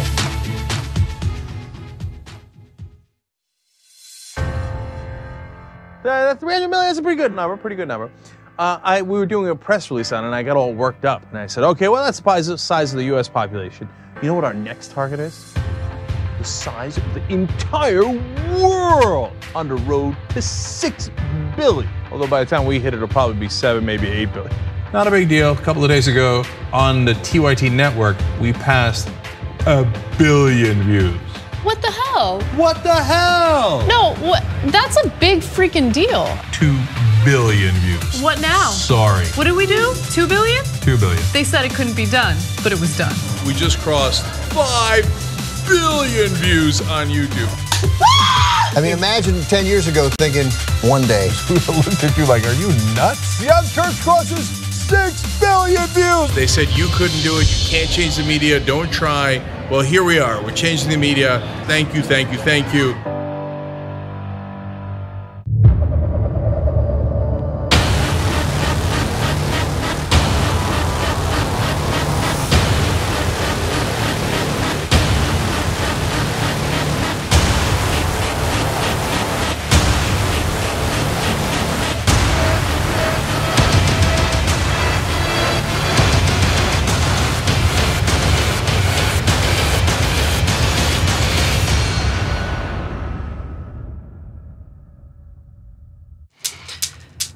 Doc, I'm telling you, the talking, this therapy, none of this is working for me. Grace, I want to try something new with you today.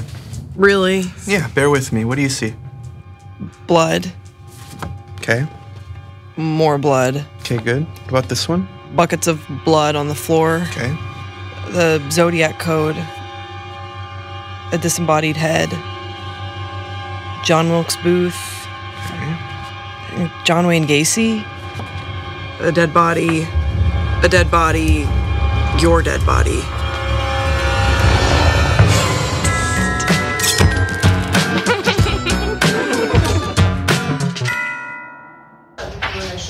But instead I was like, I'm just trying to protect my engagement ring.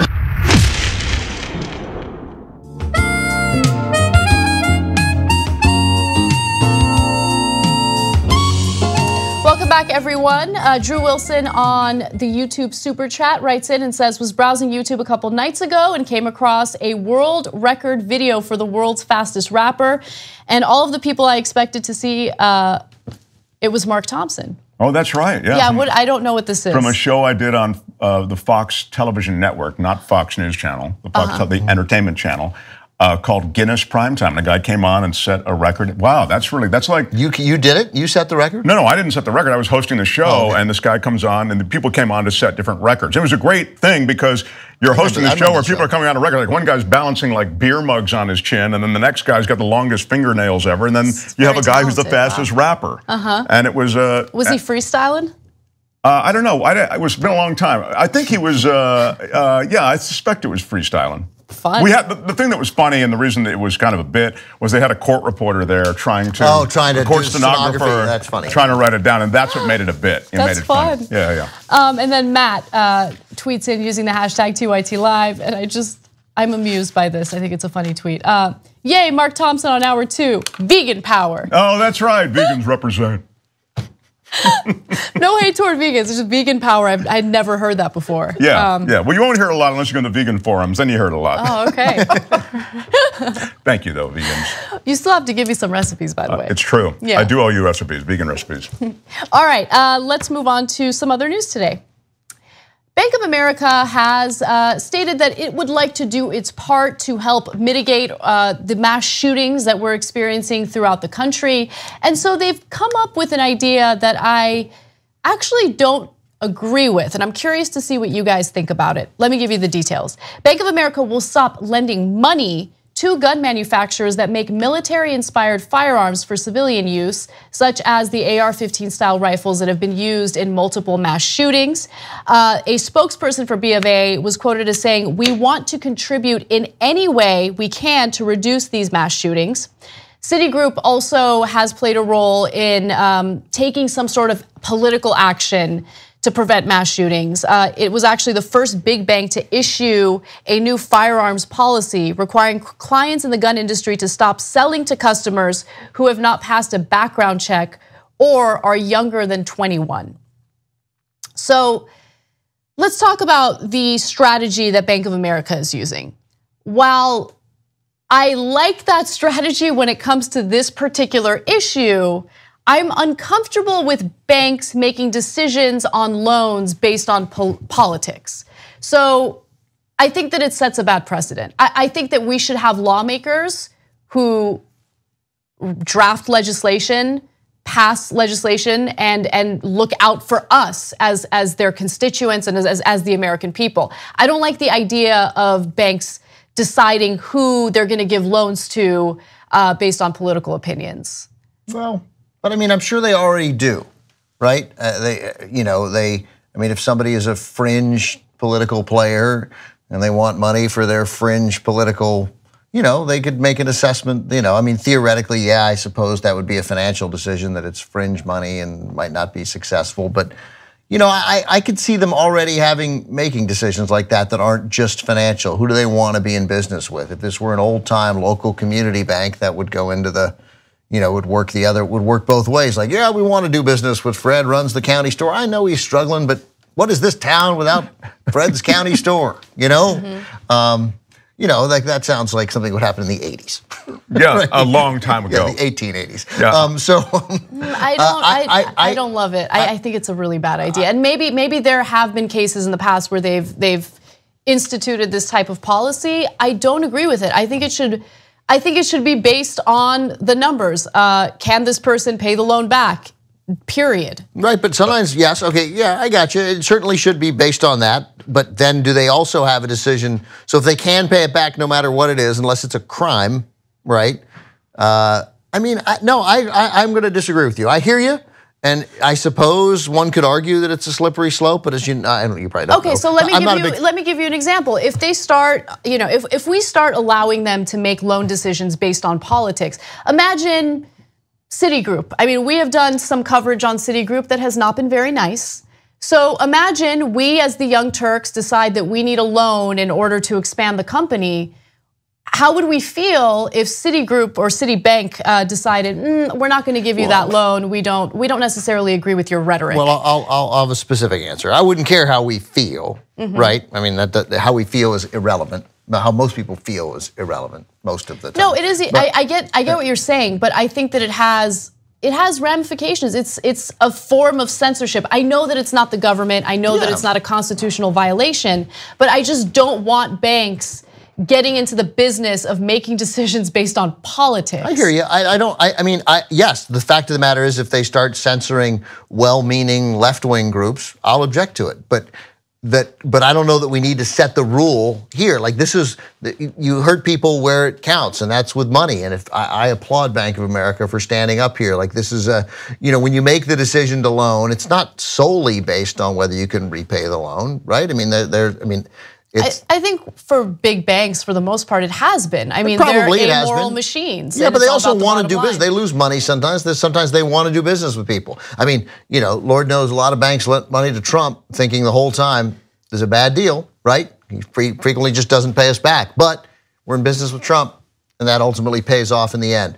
So they may think, well, if we do business, we're lending to AR-15 manufacturers in the current climate, well, we may lose some other business for people who resent that we're doing that. And we may get some business that we wouldn't get otherwise because we're the bank that stood up and didn't do that. So they could make an argument that it's a financial decision, broad scheme, maybe not specifically to.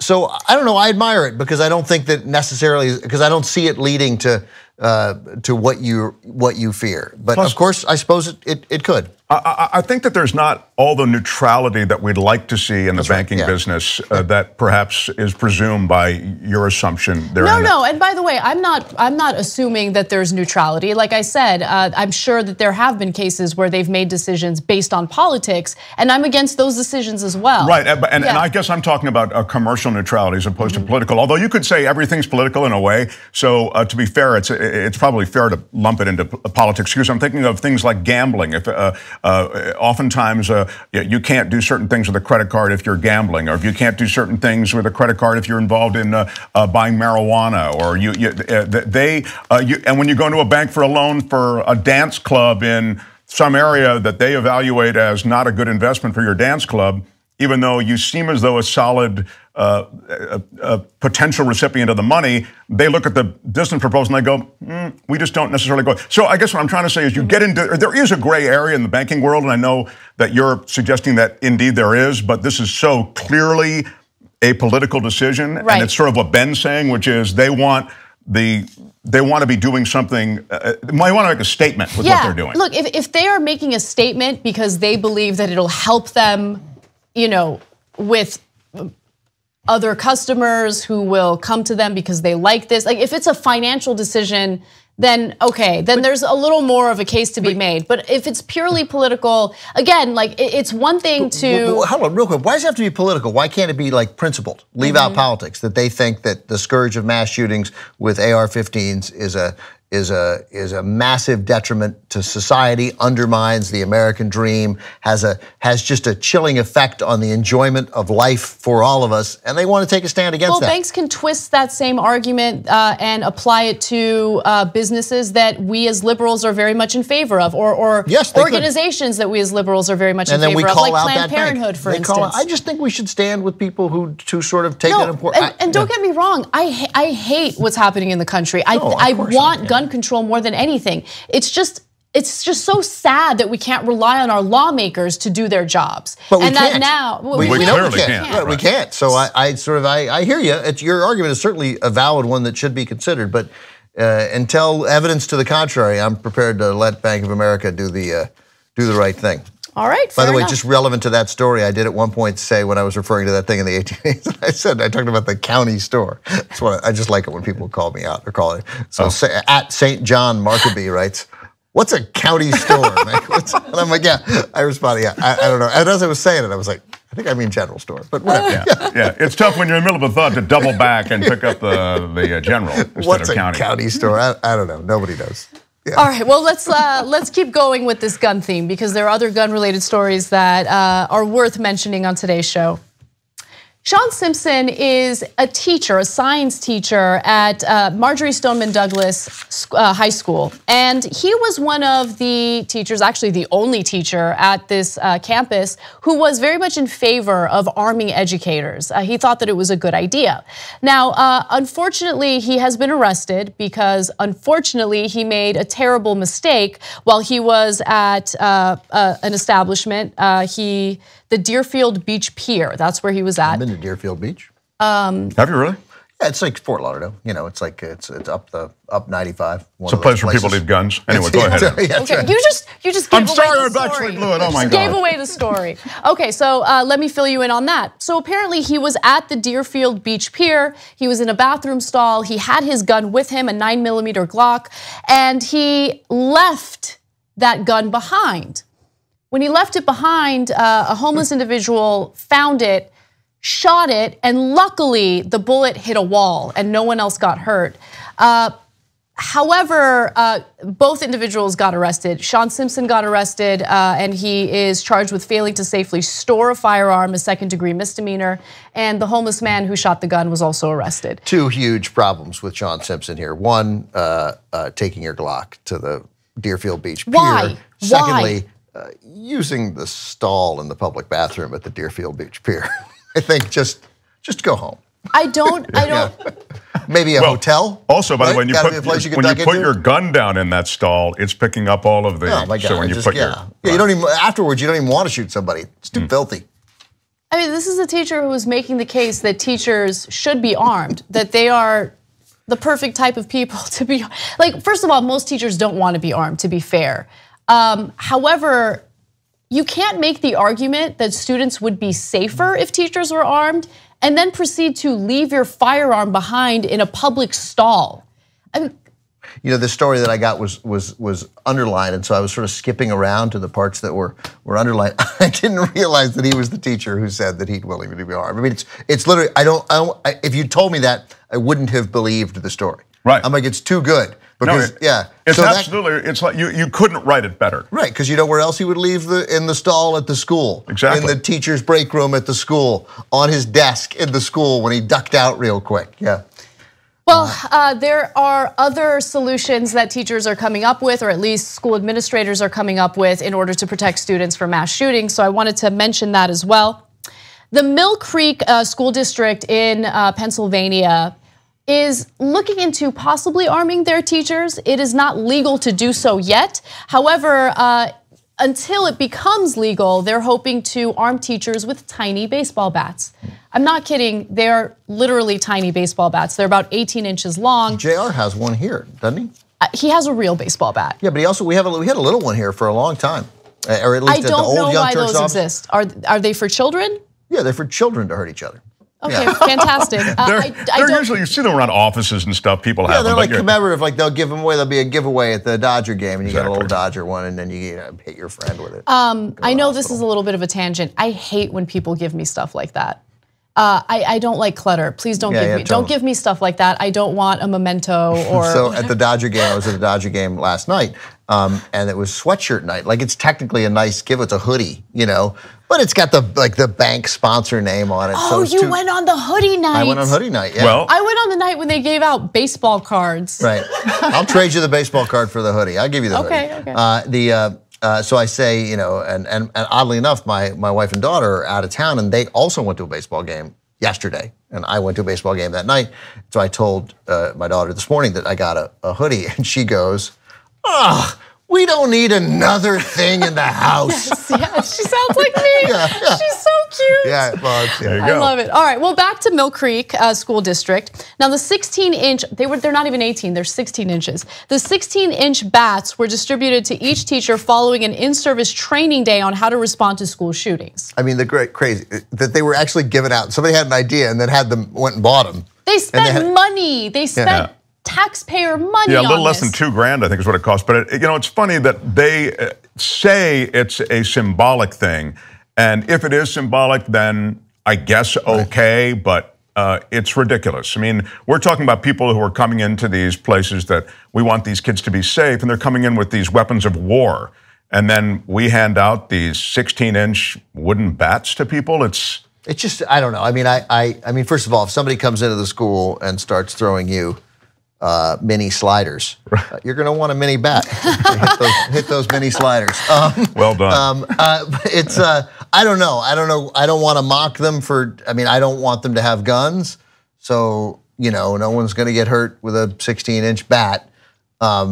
It's depressing to see what kind of solutions are. And look, you can't blame the school district. I mean, they're not the ones who write legislation and vote on legislation. Again, it goes back to our lawmakers and their inability to do anything in regard to these mass shootings. That's the real issue here. But since our lawmakers are refusing to do anything about it, everything feels more militarized. Everything feels as though our privacy is being violated. I'll give you an example. So at this school district in Pennsylvania, they're coming up with other solutions in addition to the tiny baseball bats. They're proposing a concrete barrier around the high school walkway and additional security measures at each entrance. So those security measures include the metal detectors and all of that.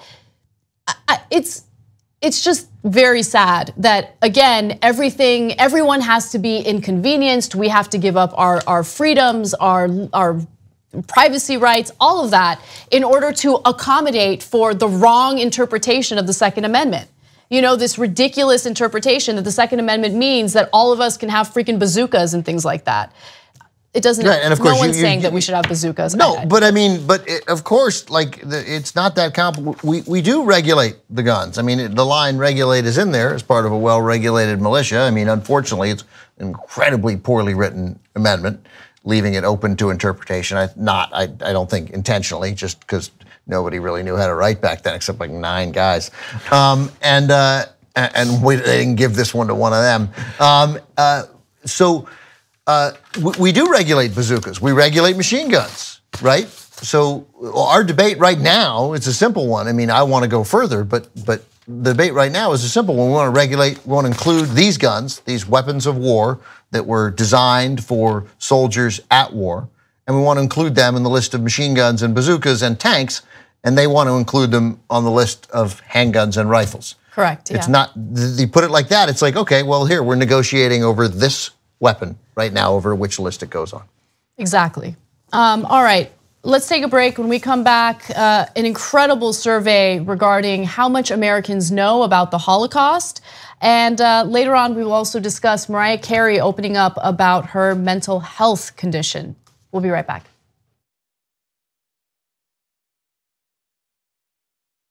Now, you guys are going to think, especially my early behind-the-scenes footage, like I already went and looked at the comments in the member section. You guys, oh, he's high, he's drunk. I swear to you, I'm not. Well, I just tell you if I am, right? And so I get goofy in the behind-the-scenes stuff. What's the need for the butter with this pretzel? This is already super fattening it up. You don't need to put butter on this thing. Why'd they make me do it, Bitsy? Why'd they make me do it? I'm just saying that this is known as the rear end guy. There's no way that every person he knows doesn't call him the rear end guy. I want you guys to see if you could see the lightning bugs. Whoa. We'll now watch it later. Bitsy, this is my cat. You know what his name is? Kiki Cat. Imagine him, isn't it? Hey, Kiki Cat. Kiki Cat. All right, this is Kiki Cat signing out.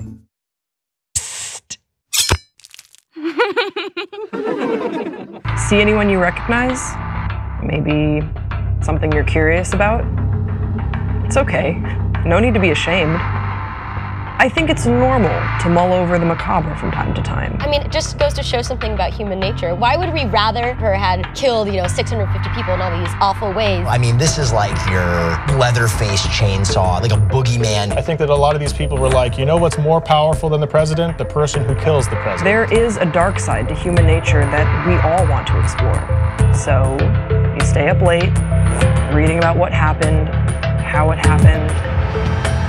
They would have shown all these girls that were being held captive if they had played it on a video cassette player, but they said we didn't have a cassette player, so we didn't play the tapes. They couldn't get one? As soon as they went to go check out Ed Gein, well, it became pretty obvious that he had done it. Yeah, he wasn't even sly. Yeah, you walk into Ed Gein's house and you have walked into Ed Gein's house. The media wants to find a boogeyman. At the end of the day, they want to find an answer that they can pin something on, even if it's not the most accurate or correct. I absolutely think that the parents are hiding something. Right. Something's not adding up. Isn't adding up about their story.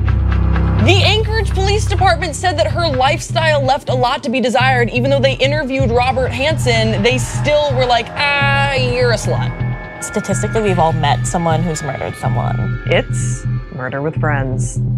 Don't be scared. You're among friends.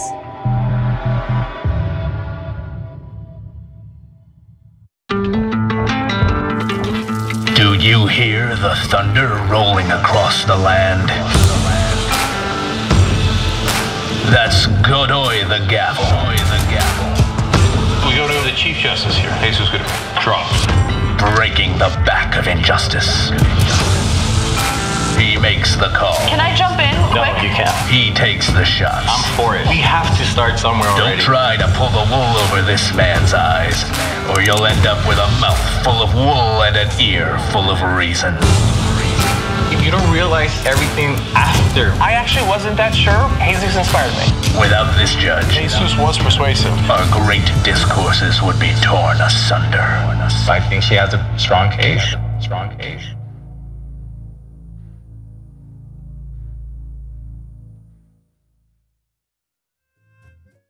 Snapshot, but now I can't find it.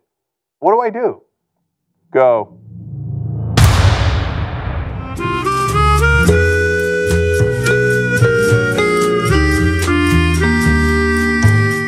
Oh, Mandela Mosley.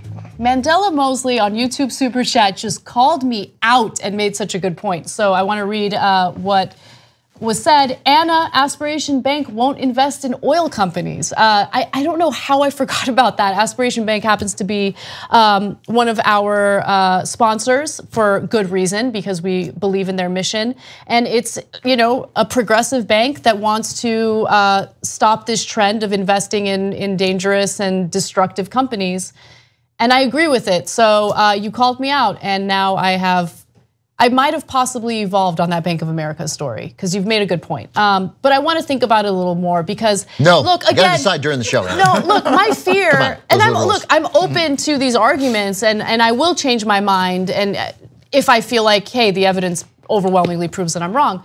I'm just very fearful that at some point these banks will retaliate against small businesses, maybe a small business in independent media, things like that. So that's my concern. That's all I'm saying. I hear you real quick, but then so you then want Congress to legislate that these banks can't do that and can only make their determination based on financial reasons. I don't know if I want that. That's crazy, because then you're, I don't think we should be worried about people doing the right thing.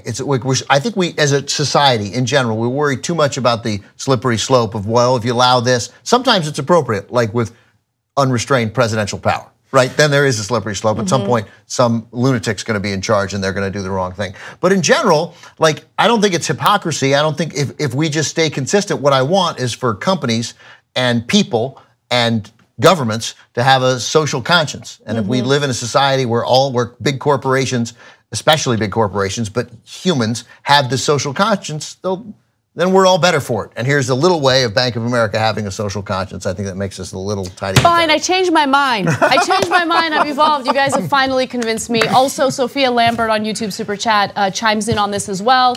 I was for no DAPL and bank divestment, and TYT runs ads supporting it. This gun stance by banks is similar. That door has been open for decades. Yeah, it's a good point. I think I just needed specific examples, and now that I have those specific examples, I have changed my mind. And also changing his mind is going to be that, what's that guy's name? The guy who had the gun in the bathroom stall and the Deerfield. Sean Simpson. Yeah, Sean Simpson. He's going to realize, you know what? I left my gun in the bathroom.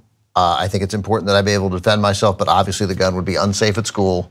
And so I was mistaken. Teachers shouldn't arm themselves. I'm sure he will come to that rep. That's not going to happen. Anybody who takes a gun to a bar is not going to have that movie moment. No.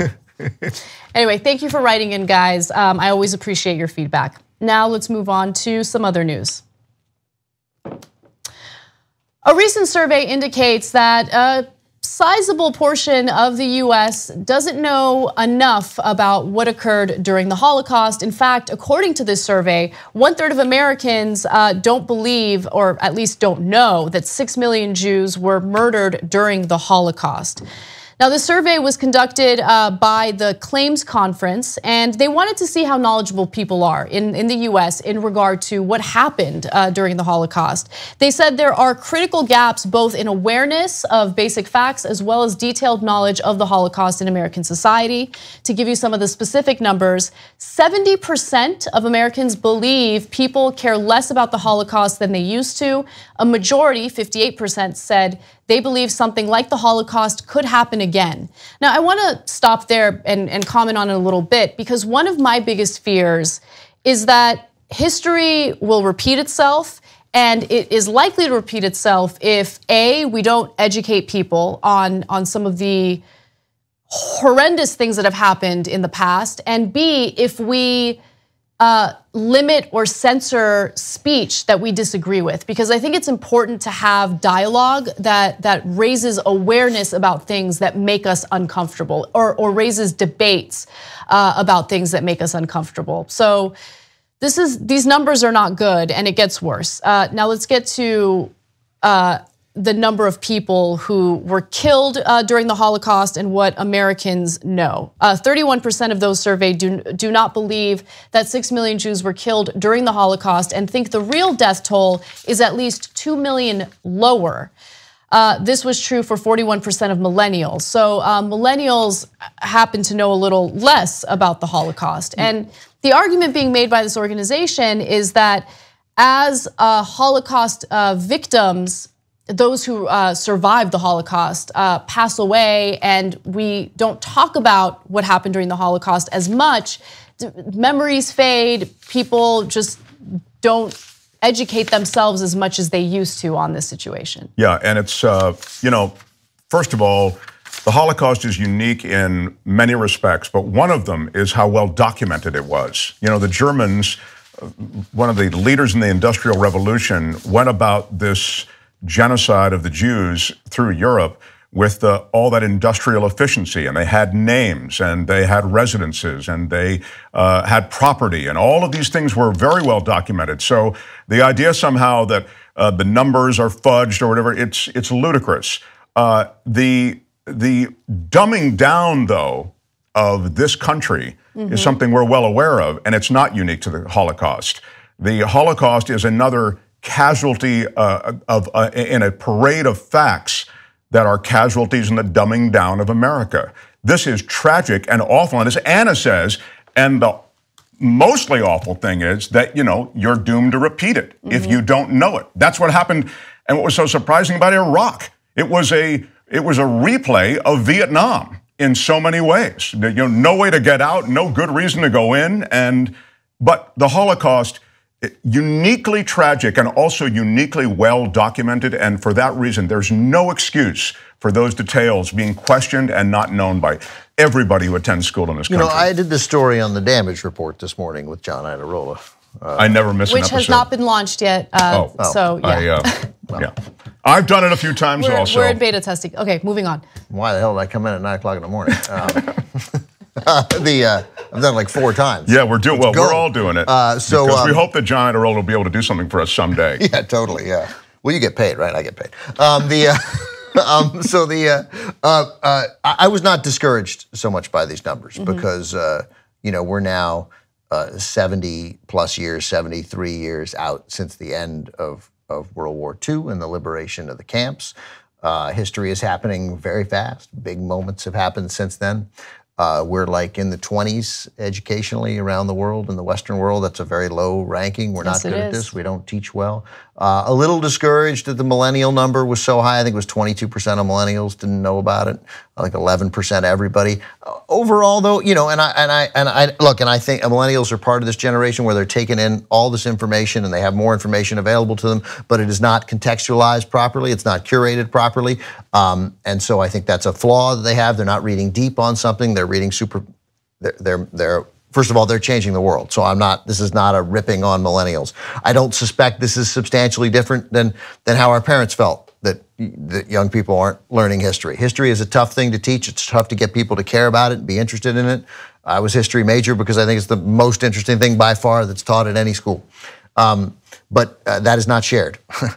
So we need to do a much better job of teaching. And so to me, the fact that we're at like 96% believe that it happened and 93% think it should be taught in schools, yeah, that's good. That's a good sign. Yeah, it's a good sign. I mean, I think so. Yeah, they couldn't name, half people can't name a concentration camp. Whether some people think it was 6 million or 4 million, that's just ignorance. There's no, I don't sense Holocaust denial in that. That's no, but we're talking about ignorance here, I think. And I want to clarify something. I actually am not in favor of the way headlines have been written about this survey. I agree. Because the headline for the one article that I have in front of me at the moment says 1/3 of Americans don't believe 6 million Jews were murdered. That's not the case. They just don't know. They don't know, or they think that 4 million. And if you think 4 million and not 6 million, that's just because you heard the wrong number. It's in your head. That's not because you're thinking, oh, the Jews are lying about the Holocaust. Right? Like I suspect for most of those people, probably not all. If you go, no, it was 6 million, they go, oh, all right, 6 million. I got it. Yeah. Yeah, we need to strengthen our public education and stop allowing our lawmakers to dismantle it and defund it, because this is the consequence. Yeah. You have a country full of people who don't genuinely know what the history of the world has been, and if we don't know the history, then we can't prevent history from repeating itself. 400,000, I think, remaining Holocaust survivors alive. Wow. And by the way, just a coda quickly. I know we're a little squeezed, but there's so many things about this country, history in this country, that Americans are ignorant. So I'm sure that the struggle of Native Americans here and the horrors associated with Native Americans, I was surprised that more wasn't made of that during the time that Trump was deifying Andrew Jackson. But you didn't hear a lot about it. I just think it's sort of faded. You don't hear about it. In 2016, Hillary Clinton got nearly 3 million more votes than the guy who's president now. People don't even know that. They don't hear okay, I really want to get to this last story because I think it's important. Mariah Carey has opened up about a mental health condition that she had been silent about since 2001. Now, back in 2001, she was diagnosed with bipolar disorder, and she claims that she was in complete denial about it and didn't seek help. However, recently she did seek help and is in a much better place. And I really commend her for opening up about this, because it helps to do away with the stigma related to mental health issues, and hopefully it liberates other people who are coping with the same thing. She says, until recently, I lived in denial and isolation and in constant fear someone would expose me. It was too heavy a burden to carry, and I simply couldn't do that anymore. I sought and received treatment. I put positive people around me, and I got back to doing what I love, writing songs and making music. According to People, she is now in therapy and taking medication for bipolar II disorder, which involves periods of depression as well as hypomania. So I read into the condition a little bit because there's all sorts of stereotypes of what bipolar disorder is in the media, and it's not what you think it is. There are these bouts of severe depression, and then when it comes to that hypomania, what happens is, people who have this condition can't sleep, their mind is wired, they're always feeling guilty because they feel like they're not doing enough for their careers. In fact, she touches on that a little bit. I thought I had severe sleep disorder, but it wasn't normal insomnia, and I wasn't lying awake counting sheep. I was working and working and working. I was irritable and in constant fear of letting people down. It turns out I was experiencing a form of mania. It's really hard, and it's, she's got 2 kids, 2 6-year-old kids, and it's hard. It's hard on the people around people with bipolar if they're not treated. So it's really important to recognize it, and it's great. And but it'll be a constant struggle. Medication, therapy. It's not easy. So I agree with you totally. That sort of talking about it, reaching out, being honest about it. Again, removing the stigma. You got something. It's fixable, but you have to take serious action. As she said, it's a process and an arduous one. So God bless her for talking about it. Mark, we have about 20 seconds. No, I was just going to say that even with wealth and celebrity, to fight that demon is a lifetime struggle. I mean, it takes a lifetime, and as you say, I commend her for coming out with it. Absolutely. Mark, tell everyone about your podcast quickly. Podcast is called The Edge with Mark Thompson. You'll see Michael Schor or hear Michael Schor, and it's on iTunes and all the platforms, and I'm filling in a Rebel headquarters, so we'll see you there. All right, guys, we will have a post game for the members, so make sure you check that out as well. We will see you soon.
Welcome to Rebel Headquarters. I'm Mark Thompson here for Cenk today, and excited to speak to two great representatives for the progressive movement. And we'll get right out of the chute by going to New York. And New York's 11th, there is a real race going on there with an extraordinary candidate. And Michael DeVito, I'm so excited that you're going to get a chance to meet or see again Michael DeVito if you've seen him again, because this is an extraordinarily accomplished person. And Michael's an ex-Marine, and he's somebody who has been awarded all of these different accolades, from the Bronze Star, Gold Star. He was he's in the Veterans Hall of Fame. But what he's done with his life is he's reconstituted in all these different ways. He's an inspiration. He's a community leader, and of course, he's progressive who has shunned corporate money. And for that reason, he's even more to be applauded. And I've only given you a thumbnail of him. You have to learn more about this race, and I want you to meet Michael DeVito now. Michael, welcome to Rebel Headquarters. Hey, how are you? Thanks so much for having me. It's really a pleasure to get a chance to talk to you. There's a weird fact about the race you're running, and I think it has a lot to do with the candidates involved. Give us a sense of, and I know it's probably weird to not speak disparagingly about your opponent, or you want to be respectful, and I think that's kind of your background. But the candidate you're running against, it sort of defies logic that you'd be on the ballot against candidates of the sort that we're seeing. Yeah, so just first thing, in your intro, when you mentioned Gold Star and Bronze Star, I do not have those awards. Just so very clearly to make sure that the record there is straight. Oh, okay. As far as this incredible place that I am trying to represent, which is Staten Island and South Brooklyn, we have an interesting race that is happening. On the Republican side, the former DA who did not indict the officer who killed Eric Garner. We have Michael Grimm, the former congressman who was recently let out of jail. We have a blue dog Democrat in the race, and it is a contentious primary between a number of other Democrats who are new to politics, as I myself am, where I've been serving this community for the last 13 years, helping young people get re-engaged in education and onto the workforce. I have been on the ground, completely committed and completely dedicated to Staten Island. And because of that, I've been able to navigate and have seen the inequality and the inequity in our system as I've been navigating the bureaucracies of homelessness and the disparities in education, the trouble with our opioid crisis and trying to get young people in and out of recovery, dealing with young people who are engaged in the criminal justice system, going into incarceration, coming out of incarceration. And my commitment is deep, and my level of awareness of our issues is as deep. The things that I've seen on the ground in the last number of years really just completely speak to the inadequacies that we have in our nation today, that we see across the country. Staten Island is what we call a microcosm of the entire country. We're seeing it even here right now, where we have the Local 3 union, who are 384 days on strike against Charter Spectrum, trying to fight for a fair contract. So they're fighting against corporate greed. And we know that the reality is that until we start to work to get big money out of politics, we're going to have our backs against the wall. And as you say, you're up against some big money in this race, because when you mention the Blue Dog PACs, you're talking about big NRA, Monsanto money, Pfizer money, all pouring into that candidacy. What are the, you're more than just a guy with talking points when you speak about the community. I know you worked in secondary education. You can correct me if any of these facts are wrong, but I believe you really have a firsthand experience with the community in ways that you don't really find with a lot of politicians. So again, these are more than just talking points. What are the issues that crystallize that community? You mentioned a few of them, but in every community, there are a handful of issues that people really spark to. Yeah, well, as we're out there talking to people, I will definitely say that the fear that everyone has around trusting their representatives, trusting their government, connects directly to the big money that's in our politics. When people are connecting to me and they're hearing me talk about issues that make sense to them, that they're struggling just to put a roof over their head, that they're struggling with their health care, that they're working 2 and 3 jobs. My young people that are coming out of the programs, that as we reconnect them to their education and they get onto the workforce, they're not just working 1 job. They're struggling to just make it. So I say that we're all just 1 or 2 bad breaks away from losing everything. And that here on Staten Island, that is a real reality. In South Brooklyn, that is a real reality. We're struggling with some of the longest commutes in the country. People are traveling, upwards to 1 hour and 40 minutes to even more, 2.5 hours just to get back and forth to work. I'm talking about one way, and there's no time for anything. So our quality of life is affected, and then we're dealing with a lack of opportunity. A lack of jobs that you can, as we say, walk to work. And I believe that we need to invest meaningfully in our failing infrastructure here, and particularly in our transportation. And if we do that, then we have an opportunity to put an entire generation of young people to work, of people to work who have been struggling, who haven't been able to find jobs with living wages. And if we do that, using green technology, the sky's the limit. We can save the planet. Yeah, you talk about transportation. I know that's one of the issues that's very important both to your constituency, and you've been out front on that issue, and you've really framed it quite nicely by talking about how long a commute people have. That seems like an almost inconceivable amount of time to have consumed just in your commute, and then to knock out a living wage or barely a living wage as things begin to change. What changes might be realistic, at least as you approach a problem like that, should you get in office? Well, I believe that we need to invest meaningfully in our green energy. I've made a commitment to get us off of fossil fuels by 2035. And we do that. If we do that meaningfully here in this district, we have so many open spaces. And we have the ability, we're on an island. So going around the island, getting around the island would say, an example would be using or creating a West Shore light rail that would ease the traffic in the middle of the island, where we only have essentially one highway that connects New Jersey to Brooklyn. And people are using this throughway. And even though it had major upgrades in 2009, the former Democratic congressman was able to bring back $150 million to the district to improve the highway system. It's only half done.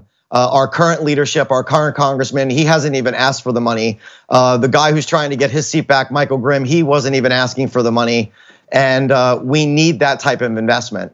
So we have a lot of studies. We need to get into a position where we have plans to be shovel ready when the money is ready. And I believe that a progressive candidate like myself, getting down to Washington, thinking about these things in a macro way, gets the job done.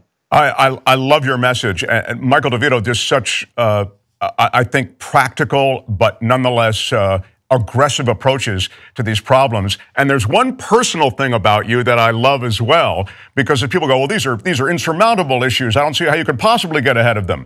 You faced an insurmountable habit of cigarettes. I think it was 2.5 packs a day you smoked. And then you turned, you gave it up, and you became this runner. You should have dedicated yourself in your late 30s to not only shaking the cigarette habit, but now you run these marathons. I mean, you've really, again, reconstituted yourself in this area. I love that story. Thanks so much. It's something that I'm proud of as a promise to my daughter, that when she moved from Okinawa, Japan to live with us here and to go to school in New York, that I would be smoke-free. And just, I guess, getting well and getting healthy was a quick thing to do. And I have a natural ability, and I use it every day. What's interesting about that is out there, I run in the mornings and I am trying to connect to voters every morning, running around Staten Island, and I'm often connecting to people who are commuting, and they're just so angry and they're just so frustrated. And the reason why is because they're standing outside in the cold waiting for the bus to come, and knowing that they're only going to get on a bus and they're going to take, they're going to travel an hour and a half just to get to a job and then an hour and a half home at night. And for somebody like me who doesn't have an off button, who has been getting up every day for the last 13 years, going to work to help people, trying to find solutions to everyday problems, I'm committed to helping Staten Islanders and South Brooklynites help, solve this problem. One thing you never have to worry about is seeing any of the other candidates out there on your morning runs. I promise you won't see that. To help Michael DeVito, to support Michael DeVito, to get more information on Michael DeVito Jr., DeVitoForCongress.com. There's a donation link there as well. There's a volunteer link. All of that at the website, DeVitoForCongress.com. Michael DeVito, such an impressive guy. It was a pleasure to visit with you. Thanks for being with us. Thanks so much. More Rebel Headquarters when we come back.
Welcome back to Rebel Headquarters. I'm Mark Thompson here for Cenk. Another extraordinary person is the person you're about to meet. In fact, have to say that There's a certain theme here. Ruben De Silva, and I mean this only in the sense that we had an ex-military candidate on just a few minutes ago. And Ruben De Silva is another one with an extraordinary and rich and distinguished service to the military. I mean, it's quite extraordinary that that Ruben De Silva is a Purple Heart recipient and has, again, all of that distinguished service followed by a degree from Yale. Now, usually when people graduate from Yale or a lot of these Ivy League schools, they go into the hedge fund world, they go into any number of these huge, high-paying jobs. He turned down all the lucrative jobs, and he went back to Nevada, where he's from, and he became a high school teacher. That's right. He's, of course, a progressive candidate. Ruben De Silva, welcome to Rebel Headquarters. Thank you for having me. So, Ruben, first of all, you did push back against all that big money, and now even as an aspiring political player, you pushed back against big money. Mm-hmm. Yes, I have. We've made it a commitment here with our campaign to make sure that it is 100% financed by small individual contributions. And again, I'm running against a corporate Democrat, Dina Titus, for this seat. And the fact that we are a 100% grassroots, individually sponsored campaign has actually caught fire. We've received over 600 contributions, the vast majority of which are from Nevada. And we are comparable with the incumbent congresswoman. And mind you, I'm a school teacher running against an incumbent congressperson. In the last quarter, she raised $29,000 in terms of individual contributions, and we raised 23. And we're incredibly proud of it because, again, this is a grassroots campaign that many folks did not believe was going to be competitive, but we are competitive, and now we're within striking range of winning this primary, and if so, winning this congressional district in November. It's a very Democratic district. I feel very confident that we can win this district in November. I'm very excited, and you're exactly right about your opponent is an incumbent. He's a multimillionaire, and interestingly, she insisted that Donald Trump release his taxes, but did she release her taxes? No, she hasn't, and I'm preparing to release my own taxes over here to show the world now that I'm a working class guy. I'm a school teacher, who makes $47,000. This year I made $51 because I worked a couple of extra sub services, when my colleagues weren't around, so I made a little bit more. But again, I'm a working class American running for Congress, and I think one of the big issues with the Democrats in particular is the amount of elitists who run for office, millionaires. They may even be, I don't know if this is true or not, more millionaires from the Democratic Party who run for office and hold office than they're working class people. They're supposed to be representing these working class folks. I think Barack Obama and Bernie Sanders really said it best, that if the Democratic Party is going to be successful moving forward into the 21st century, they need to start electing folks and electing representatives into office who are rooted in the realities of the people they represent, who can empathize with these individuals, who can empathize with their community, and not just try to sympathize with them being 5 or 6 or 7 steps removed. I love your working class message because you, as I say, pushed away from big money after graduating Yale, and you went back to a working class education. I mean, it's hard to even make ends meet on a teacher's salary, and yet you embraced the teacher's salary and you've embraced the working man, and I mean working man generically, and you've reveled in that. In other words, you feel connected to that community. Has that resonated for you? Oh, it always has. To me, it's always been about public service. Growing up, my mom and dad, and we were immigrants to this country. I was actually an undocumented immigrant for many years. It didn't have papers. Was always constantly, worried about La Migra deporting us. My mom actually did get a letter of intent to be deported from ICE back then. Well, you came as a toddler, though, didn't you, Ruben? I came as a toddler, yes. So back then, I have my papers now. I'm a citizen now, of course, but I would have been considered a dreamer back then. This is the 90s, and if you remember the 90s, there was a lot of hostility to us folks who are undocumented in this country, and there weren't even many Democrats who were supporting us. I remember writing to many folks who were in office at the time. My pops was, my dad did, and they said that they don't help illegal immigrants. It's something that, again, I have always remembered. And again, being somebody who comes from that background, somebody who's an individual now who was undocumented for so many years, immigration reform is, of course, going to be something very important to me. But it's, again, coming from that marginalized community, being a marginalized voice throughout my life.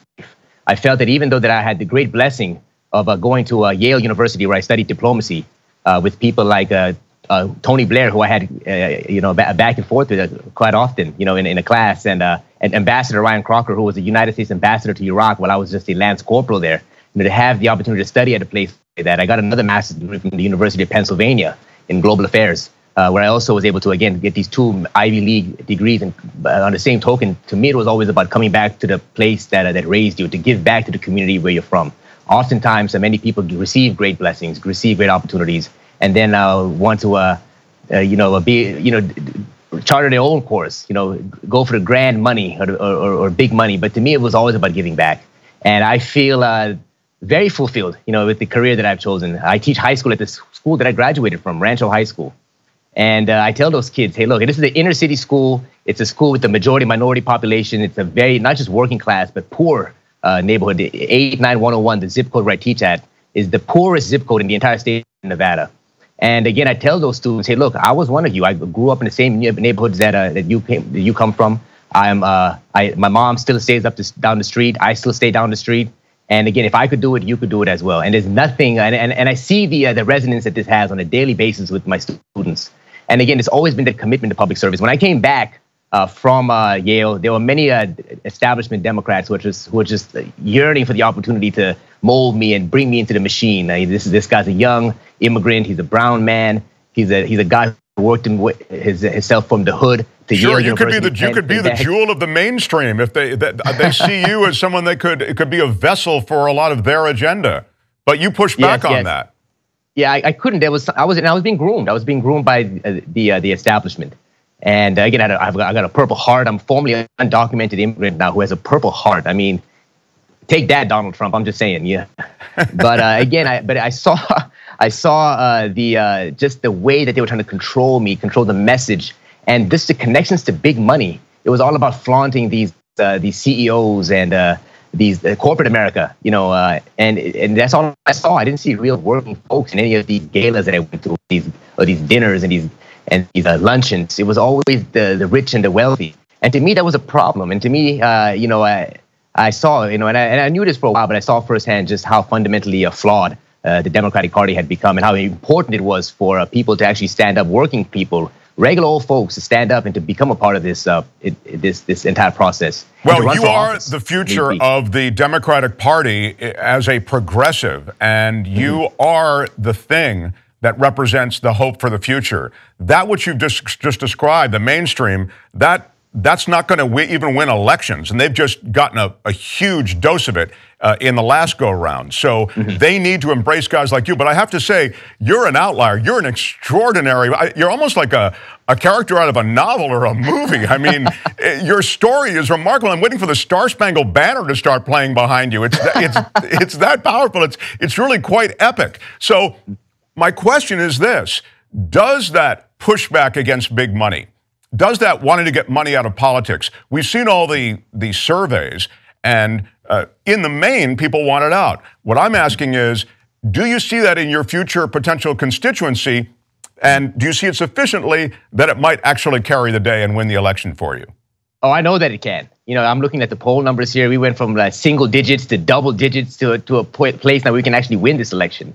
And that's actually very heartening to me. I know we have an opportunity to make history this June 12th is our primary. If a guy like myself, who's a teacher, who's an individual now who's raised all of his money just from small individual contributions, many contributions, they're small, but they're many, and to actually beat in a primary now one of the most powerful establishment Democrats in this state, it will really send a message. And I think a message more so even hope more than anything, that it can be done and that it is possible. And I'm going to make it a point to empower other progressives like myself, other folks who are willing to stand up to big money, to stand up to the establishment, and to work to win these elections. I will support them wholeheartedly, because I fundamentally believe that one of the biggest issues facing democracy today is the amount of special interest money, big money interest, corporate money in particular, that is really killing off our democracy. And I'm going to make it a point to start working within the system as a congressman to fight this systematic problem and to make America